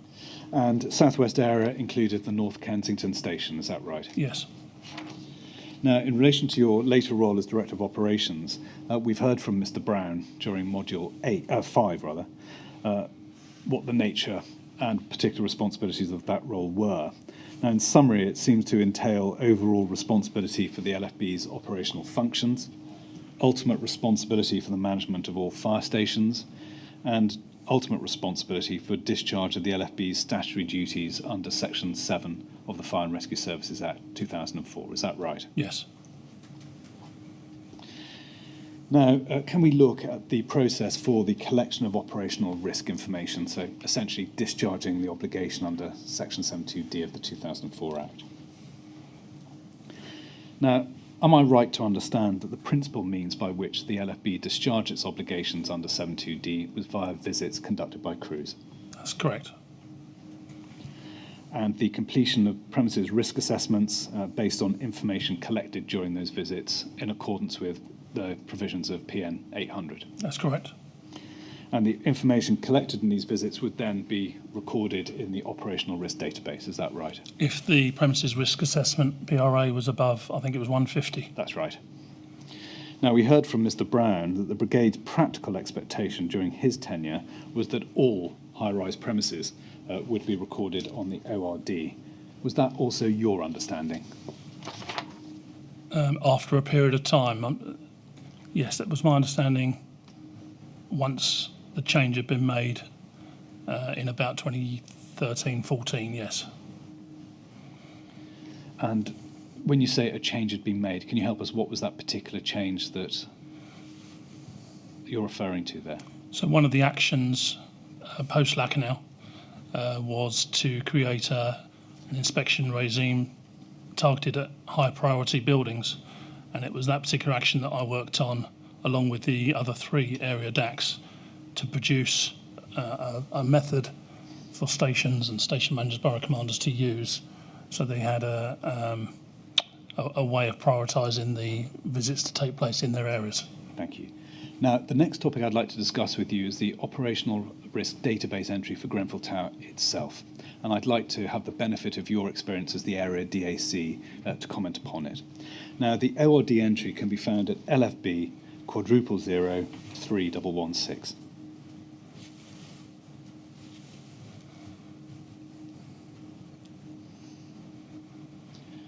Presumably, following the fire, you are now familiar with this ORD entry.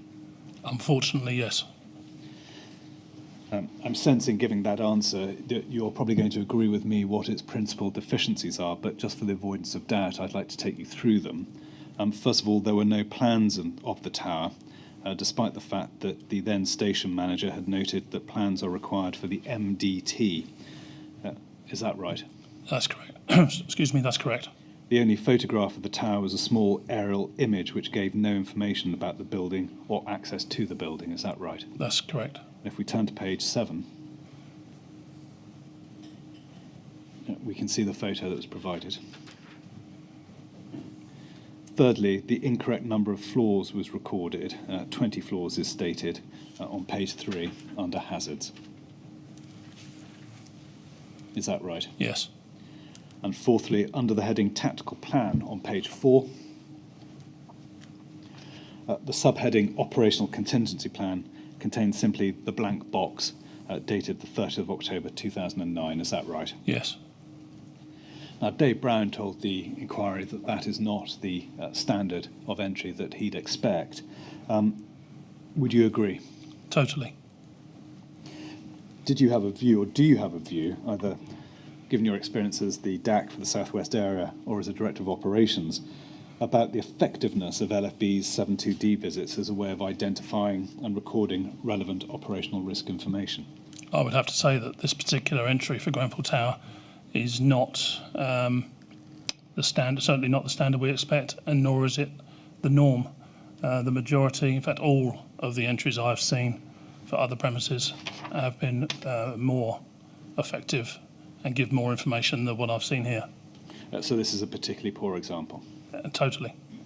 And so it would have been the responsibility of the station manager most directly to identify the deficiencies in this entry, presumably? Yeah, I'm shocked at, one, the information that's on there, how poor it is and what it lacks, and two, how it's got past our quality assurance processes. And you mentioned the station manager, yes. And that ultimately is where it lies in terms of quality assurance with the station manager, doesn't it? Yes, although I accept as the area DAC, ultimately the responsibility would have been with me and with Dave Brown, who oversaw the entire directorate. Could I now turn to the question of training on Section 72D visits? Now, the inquiry also heard from Mr. Brown that training on 72D visits took place. Mr. Brown was taken to a particular training package, and that can be found at BAB 0000056.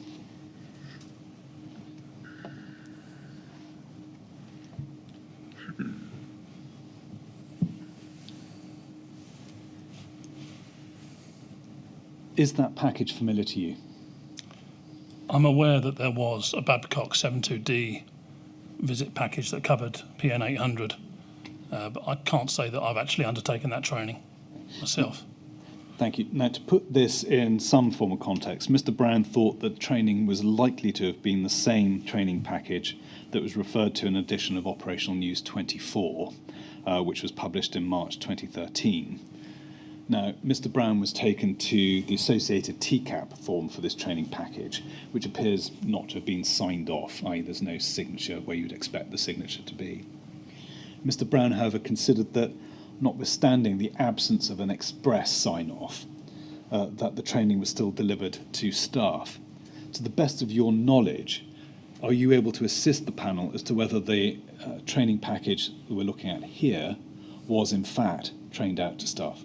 I think if it was a requirement, a mandatory requirement of operational news, which I think it was, then it would have been carried out.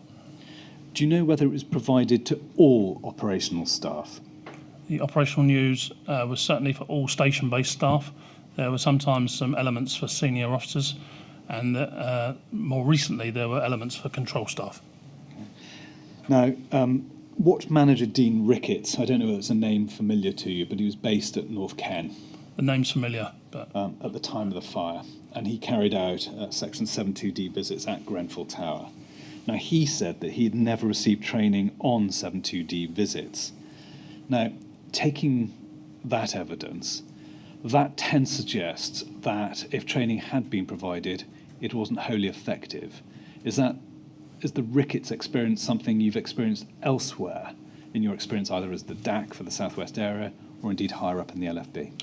No, because the mandatory requirement for operational news was generally carried out. It was mandatory, and it was checked by station managers and borough commanders.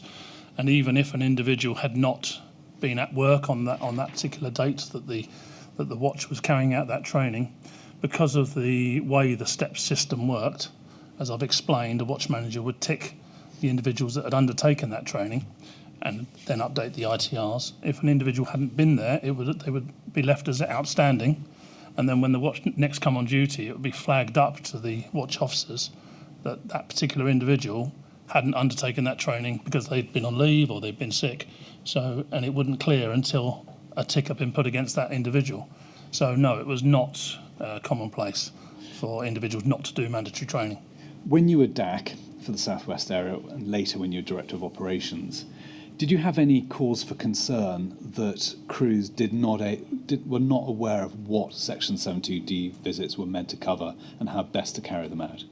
I was never concerned about that, no.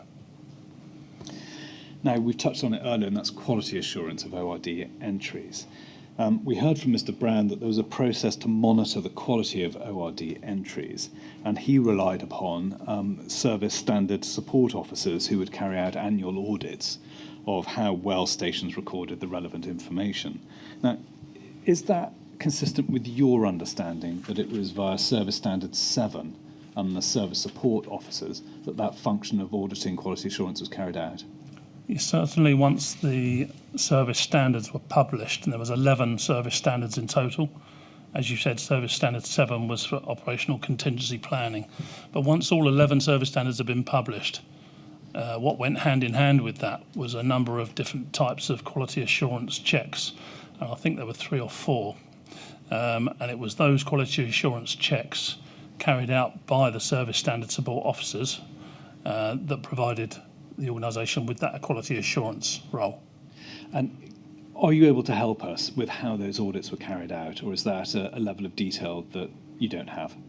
No, the triple service standard support officers reported directly to me. They were the station managers, as I said, reported directly to me as an area DAC. And once those QA checks were established, they would have the dates of particular audits would be put into the fire stations. And those station managers would attend those fire stations and carry out the audits. Some of those were done purely with the triple SOs, we used to call them, and some were done with the local station manager, and I think some even with the local borough commander. In your view, how effective was this audit exercise in identifying good points as well as bad points? It was very effective, which is why I'm so surprised that that particular entry on the OID has slipped through the net. Can I now discuss with you the flow of information between stations and the fire safety department? Now, we've heard from Dan Daly that the flow of information did not always work well. Now, that's a very general way of putting it, but as a very general description, is that something that sounds familiar to you? Certainly in the past it hadn't worked particularly well, but there was efforts being made to improve that transfer of information, yes. Mr. Daly described the flow of information as patchy, in the sense it would work better in some areas than in others, because of the expertise or experience of the individuals who are responsible for communicating that information. Does that sound familiar to you as the prime flaw impeding the effective flow of information? That's fair. There was you could say, a lack of consistency. Yeah. When Mr. Brown gave evidence first time to the inquiry, he said that measures were put in place to address that patchy information flow. Specifically, he said that an area fire safety manager was allocated to each of the LFB's 4 areas, who would then in turn liaise with the relevant DAC to ensure that fire safety and operations spoke at a strategic level, and also that a fire safety inspecting officer was assigned to every station so that there was a channel of communication that could be opened up between operations and fire safety at a low level that maybe didn't exist as well as it should have done. Again, do those measures sound familiar to you? Each station had a point of contact in the fire safety department who they would go to if they had something they needed to discuss, and the area fire safety manager was a group manager, and there was one per area, and they came to all of my area management team meetings along with my borough commanders, yes. And what's your professional assessment of the effectiveness of those measures in remedying the previously patchy flow of information? It was pretty effective, yes. Did it eliminate the problem, do you think?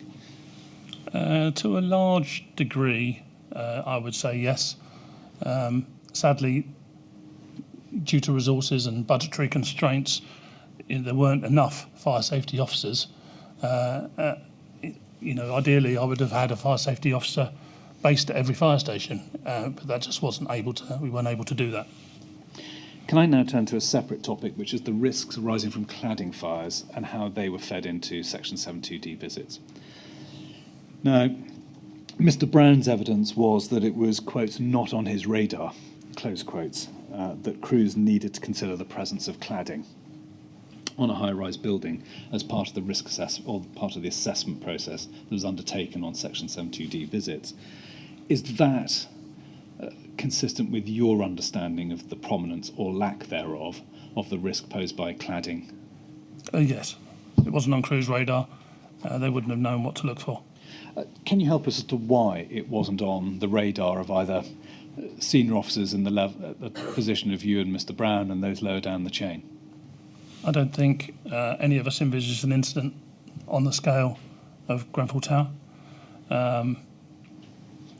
And it would have been very difficult for crews, firefighters, to look in any meaningful way at the flammability or the way that the cladding had been fitted to the building. They wouldn't have really understood it or known what they were looking for. I think Mr. Brown put it, I think, words to the effect that it was outside the remit of operational crews' ability and training to identify cladding and the risks posed by cladding. It sounds to me as if you'd agree with that proposition. Yes, I would. When you became the DAC for the Southwest area, did you discuss the risks posed by facade cladding or facade panels with anyone? No. Did anyone try to have a conversation with you about the topic? No. Did you have any discussion about whether crews should have regard to the presence of facade panels on high-rise buildings at any stage? No. Did you have a view, informed or otherwise, about whether operational crews should be directed to have regard to cladding systems, for example, and facade panels on residential high-rise buildings when they carried out Section 72D visits? No. Now, when Mr. Brown gave evidence in relation to a letter which had been sent by Mr. Dobson to Sir Ken Knight about risks that had been identified about certain types of panels following Lacknell, he said that operational crews were not directed to have regard to the risk of facade panels because there were other measures that were in train to address this. And in particular, he said that borough commanders were well aware of the issues. Now, having regard to what you've just said, does it accord with your memory that borough commanders were well aware of the issues posed by, for example, non-compliant facade panels and other cladding systems? No, I don't think borough commanders were aware of the issues.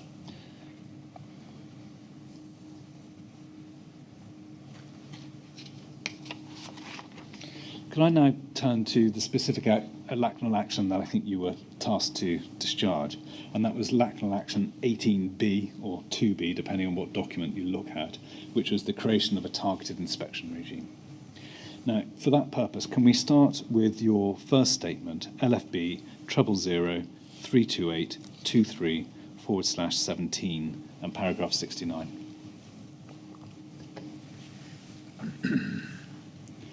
Now, in paragraph 69, you say this: in November 2013, the third officer, who was Dave Brown, instructed me to carry out some work on a particular action from the Lacknell House Action Plan, namely to create an inspection regime targeted at high-priority buildings. Now, you then refer to asking the borough commander from Kingston to consider the action, to which we'll return soon. But before then, you continue at paragraph 70 to say this: there were two parts to Action 18 of the Coroner's Rule 43 monitoring report. Action 18A was around the Brigade reviewing procedures for sharing information gained as a result of Section 72D visits with crews, both within the station in question and other local stations. To discharge Action 18A, Policy Note 800, PN 800, and Management of Operational Risk Information, was being reviewed by another officer. Action 18B was to create an inspection regime targeted at high-priority buildings. I was tasked with working on Action 18B. Now, if we can look at one copy of the Rule 43 monitoring report to which you refer, and we can find that at LFB 000310066.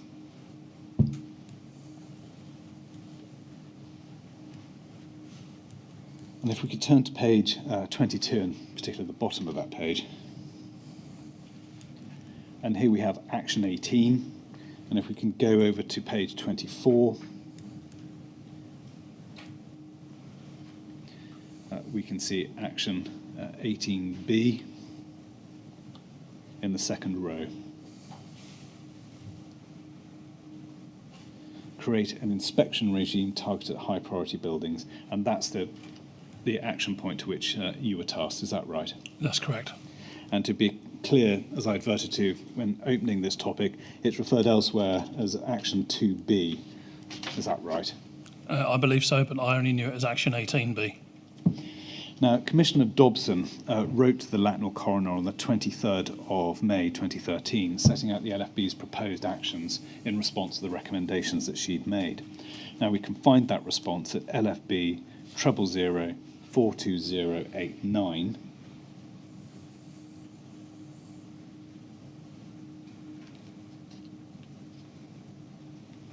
And if we turn to page 4 and the second paragraph.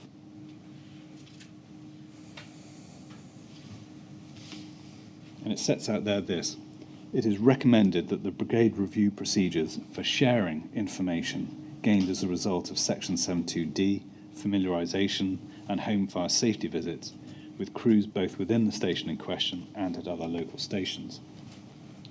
The Commissioner stated in response that the Brigade will, among other actions, you see this at the second bullet point, create an inspection regime that targets high-priority residential and non-residential buildings with a view to increasing the number of premises records which are available to the Brigade's operational staff on the operational risk database. Now, did you see the Commissioner's letter to the Coroner at the time it was sent, so May 2013? I don't believe so. What was your understanding of what Action 18B meant and what it required? I read that to create some method, I think, as I've alluded to already, some method for crews and their station managers, borough commanders to use to give them a steer as to some sort of priority order in which they need to be carrying out their inspections, 72D visits in their communities. How did you understand that the inspection regime referred to in this letter related to, worked with, the existing arrangements under 72D? I think when I was given the brief by Dave Brown that when he tasked me with working on that particular action, I think that was shared then. Now, if we can go back to paragraph 69 of your first statement, which is at LFB. I'm sorry, Mr. Kelly, can I just intervene for a moment? The recommendation was, as you can see from the document on the screen, Brigade review procedures for sharing information obtained under 72D. Was anything done in relation to the sharing of information? The sharing of information was once the prioritisation had taken place for the 72D visits, then it would be, by complying with policy note 800, crews or the officers at stations would carry out the premises risk assessment, and then if the score was above 150, that information would be shared by placing the information on the operational risk database, which was available for crews on their mobile data terminals. So that was the method of sharing the information? Yes. And that didn't really require any changes, did it? Or did it? In terms of the sharing, no, the system was already there. Yeah. The action in particular, one I think was 18A, was to update policy note 800, and 18B was to create that prioritisation list. And as far as you know, was there any difficulty in transferring the information that had been obtained from a 72D visit onto the ORD? And I don't believe there was any problem with that, no. Thank you. Thanks, sir. Could we go back to paragraph 69 of your first witness statement, which is at LFB 000-328-23/17.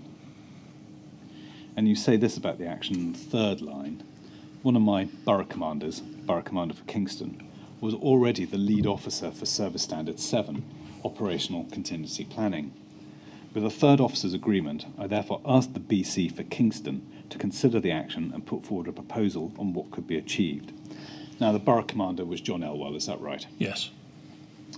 In a nutshell, what were Mr. Elwell's responsibilities as the lead on Service Standard 7? He had full control of Service Standard 7 in terms of constructing it and creating the breakdown and the subsections within that particular service standard. What was it about that role in particular that made him appropriate for this task? Because Service Standard 7 was operational contingency planning, and by the very nature contingency planning, it fell well within his arena.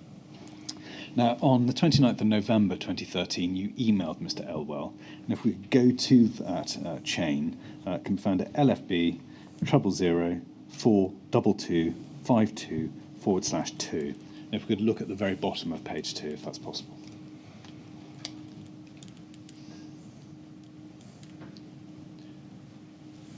There's the start of the email. As you're the Service Standard lead officer, Dave Brown has, and if we go over the page, and we see in the third paragraph on page 3, you come to the key point. There are currently only 7,000 ORD entries, and the third officer feels there should be more. He wants us to beef up our inspection programme. Now, what discussion had you had with Dave Brown about this action before approaching Mr. Elwell? I think he felt and shared at the Principal Management Board meetings that he chaired, which the 4 area DACs went to. I think he'd shared a view that he felt 7,000 entries did not seem enough given the geography of London, and he felt it should be more. Beyond the beefing up indication, what other guidance or instruction did Mr. Brown give to you for onward communication to Mr. Elwell about what he was expecting the regime to look like? At the time he gave me or tasked me with that particular action, he didn't know I was going to go to John Elwell, so he didn't give me any other instruction than what's said in that particular action. It was me that considered John Elwell to be a helpful person to assist me with that. Did Mr. Brown say to you why he thought that 7,000 entries was insufficient? Only that the size, complexity and nature of London, he felt 7,000 didn't seem enough. Did you agree with that? As I said earlier, throughout my career I focused more on the quality of information, less on quantity. Quantity is important to a point, but I wasn't so hung up on the number of entries that there currently were. Did you have concerns about the quality of the entries that you'd seen in relation to high-rise buildings? Not particularly. I don't think I'd ever seen any one as bad as the one you've highlighted today, no. Now, Mr. Elwell replied, and we can see that at the bottom of page 1 of this chain, and then going over to page 2. And he asked for a copy of the monitoring report, saying this, in the final line. Could you also confirm the use definition of the term high priority buildings in Action 18B, as currently this does not accord with any terminology in PN 800? Based on the premises risk assessments, Appendix 2, premises are rated as high risk. Is this the same concept, or does the action plan refer or allude to a different grading model?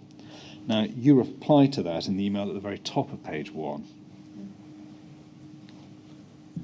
And in the second paragraph, you say this: I have no other detail other than this. Have a look, and if I still need to seek guidance on high priority buildings, I will do. But I'd read this as those that present the greatest risk to firefighters. What was your understanding of the term high priority buildings at this time, so November 2013? I'm not quite sure where the term high priority buildings came from. It was an unhelpful term in the sense that it didn't accord with any of our policies. And I know there was some discussion on this, both me with John and myself with Dave Brown, and we came to a view that we would use the term high risk buildings rather than high priority buildings, and that was agreed by all involved. And if it was those that present the greatest risk to firefighters, how is that risk itself to be assessed or identified? It was based on the premises risk assessment within PN 800. Did you discuss what in substance presented the greatest risk to firefighters with Dave Brown, to flesh out the thinking slightly more? No, it was solely based on the premises risk assessment and the detail within that. Basically using the existing policy framework to inform and define the subsequent consideration for the purposes of discharging 18B. Correct, not discounting the fact that PN 800 was being reviewed. Thank you. Now, if we can go back to your first statement, which is at LFB *0 32823/18, I'd like to look at paragraph 71. Now, there you exhibit the briefing paper that Group Manager Elwell, as he was, provided to you on the 13th of December 2013, so roughly 2 weeks after you initially contacted him. We can find that paper itself at LFB *0 32825. If we go to that, please.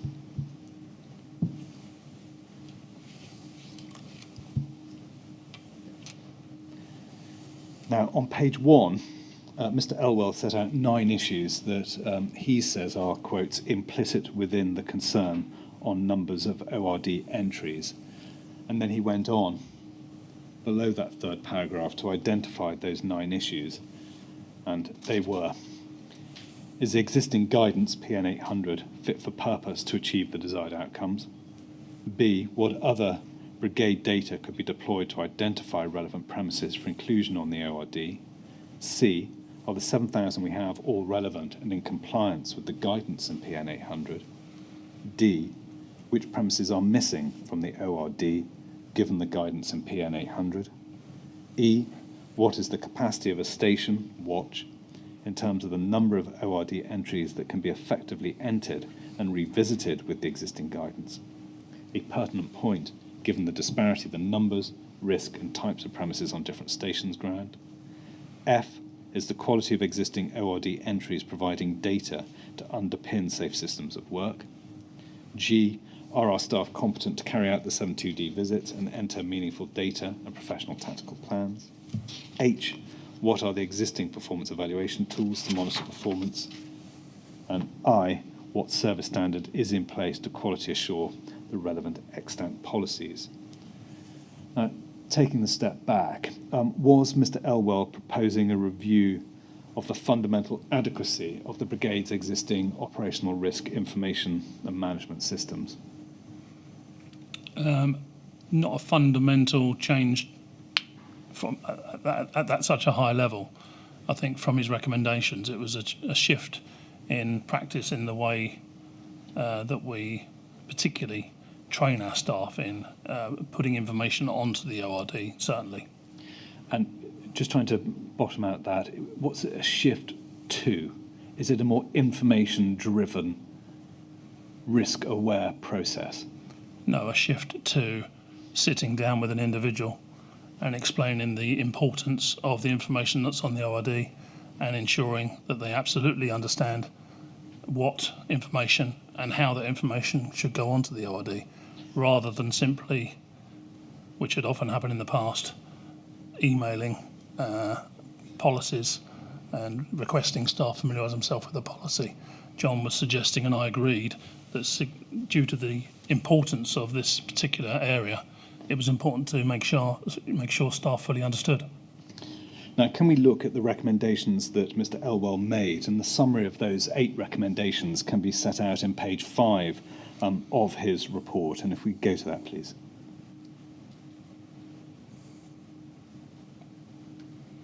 If we can look at recommendations 2 and 3, both emphasise the importance of face-to-face meetings and workshops between managers, station and borough commanders, and that, I quote, the current practice of entering new policy notes onto the station circulation folder or announcing the policy by email will not be sufficient to effectively explain the expectations required. Now, that sounds, given your previous answer, you think that's a good recommendation that was worthy of implementation? Absolutely.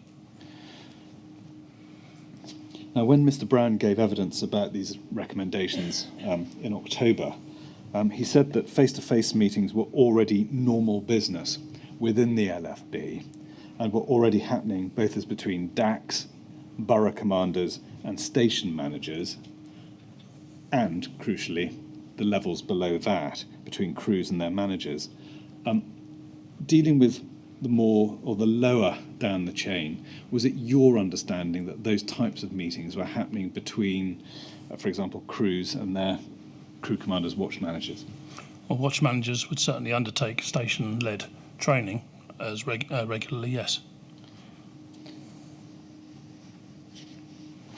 And were the meetings happening higher up the scale, so at your rank, DAC, borough commander, station manager type level?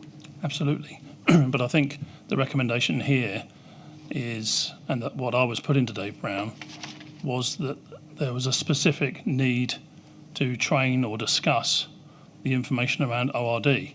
So yes, those meetings were taking place, but unless we actually forced it to be an agenda item, we couldn't guarantee that the discussion around ORD was going to take place. Did Mr. Brown understand that was the point you were making, that was the focus, the aim of the recommendation? Yeah, I think the aim was to have either workshops or certainly face-to-face discussions. I think that's clear from the wording in the recommendations, and Dave understood that. Now, recommendation 5, moving further down the page, was that, and I quote, a review is undertaken of the disparity of risks across different station grounds and a methodology developed to determine the optimum number of ORD entries for stations with high numbers of applicable premises. What was your assessment of the merits of that recommendation? Well, this is certainly an issue, and we needed a way of identifying what was appropriate.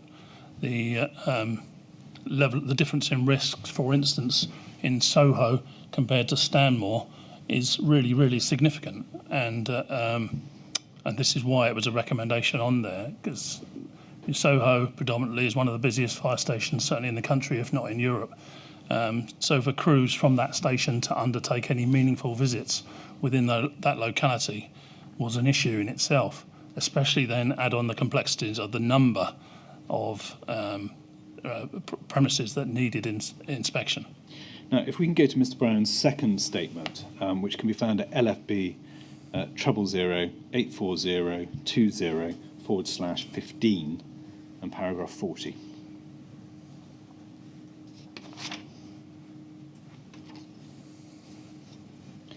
Now, he says there are 33 boroughs across London. There is significant variation between the built environment in each London borough. Some boroughs will have a large amount of commercial buildings, whereas others will have a high percentage of residential buildings, and some will have both, all of which require an awareness of by fire station staff. Accordingly, it was impractical to set fixed targets for the number of Section 72D visits that staff at each fire station should complete in high-rise residential buildings, as it would place an inequitable workload on some fire station staff that was not placed on others, especially when taking into account the range of other commitments such as training and community safety. It sounds from your previous answer that you agree with Mr. Brown's observation regarding the significant variation in the built environment across London. Yes, it was a real challenge. And when Mr. Brown was asked about recommendation 5, he said, and I'm paraphrasing, I should emphasise, that the recommended review was never carried out because everyone was already fully aware about the disparity identified by Mr. Elwell, so a review would have served no purpose. Do you remember that being Mr. Brown's view at the time? No, because his view was, I don't think we specifically spoke about each of these 8 recommendations. He came back to me saying that the recommendations were useful in their totality, and then we spoke about what he actually was expecting. Yeah. But he didn't say to you expressly, this is already happening, people know about the disparity, so nothing more needs to be done? No. Now, Mr. Brown also said that measures had been implemented to address the disparity, namely something he called a strategic resource, which he described as taking a large number of fire engines off the run and sending them out to carry out a range of activities on other station grounds, including 72D visits. The phrase he graphically used was flooding areas which had a high proportion of high-rise buildings. Is that consistent with your understanding as to how the problem of disparity, if I can put it like that, was being addressed by the LFB. No, I think strategic resource was very rarely, if ever, used for 7.2D visits. Strategic resource was primarily used for training to take place, maybe large-scale exercises, that type of thing, for stations. There was another system that fell out of strategic resource, which was called flexible deployment of resources, and that was primarily used for sending a large number of appliances into a housing estate, shall we say, to carry out home fire safety visits. And this flexible deployment of resources was established by Dave Brown and the DAC for the Northwest area, Neil Orbell. And it was highly effective at putting 6, 7, 8 fire engines into an estate to carry out those, but never for 7.2D visits. And I don't see it would have been particularly effective for doing 7.2D visits, because ideally you would want local crews With to local be knowledge. carrying, local crews to carry out the visits in their local area, rather than bringing in a fire engine from the other side of London. Thank you. Sir, that is a convenient place at which Is to it? stop. Good, thank you. Right, well, we'll stop there in just a moment. Can you give us any idea of how you're getting on with the witness? We are getting on very well. We're almost at the close of his examination. It will take, I had been considering asking you to sit longer, but actually given how long Mr. George has been I think the day's giving probably evidence, been long enough already, but quite, and I think he's been allocated 1.5 days for his evidence. We will finish him well within the scope of tomorrow morning. right. Well, that was what I thought that he would like to know anyway. Mr. George, I think you probably were already expecting to come back tomorrow, were you not? Yes, I was, sir. So that won't come as any great shock to you, but you may be pleased to hear that you should be away by lunchtime at least, and perhaps a bit earlier than that too. So Thank you. we'll see how we go. Anyway, we'll stop there for the afternoon. We'll resume, please, at 10 o'clock tomorrow morning. And as before, please don't discuss your evidence or anything relating to it with anyone else over the break. Yep. All right? Thank Thank you very much. We'll see you tomorrow then. Thank you.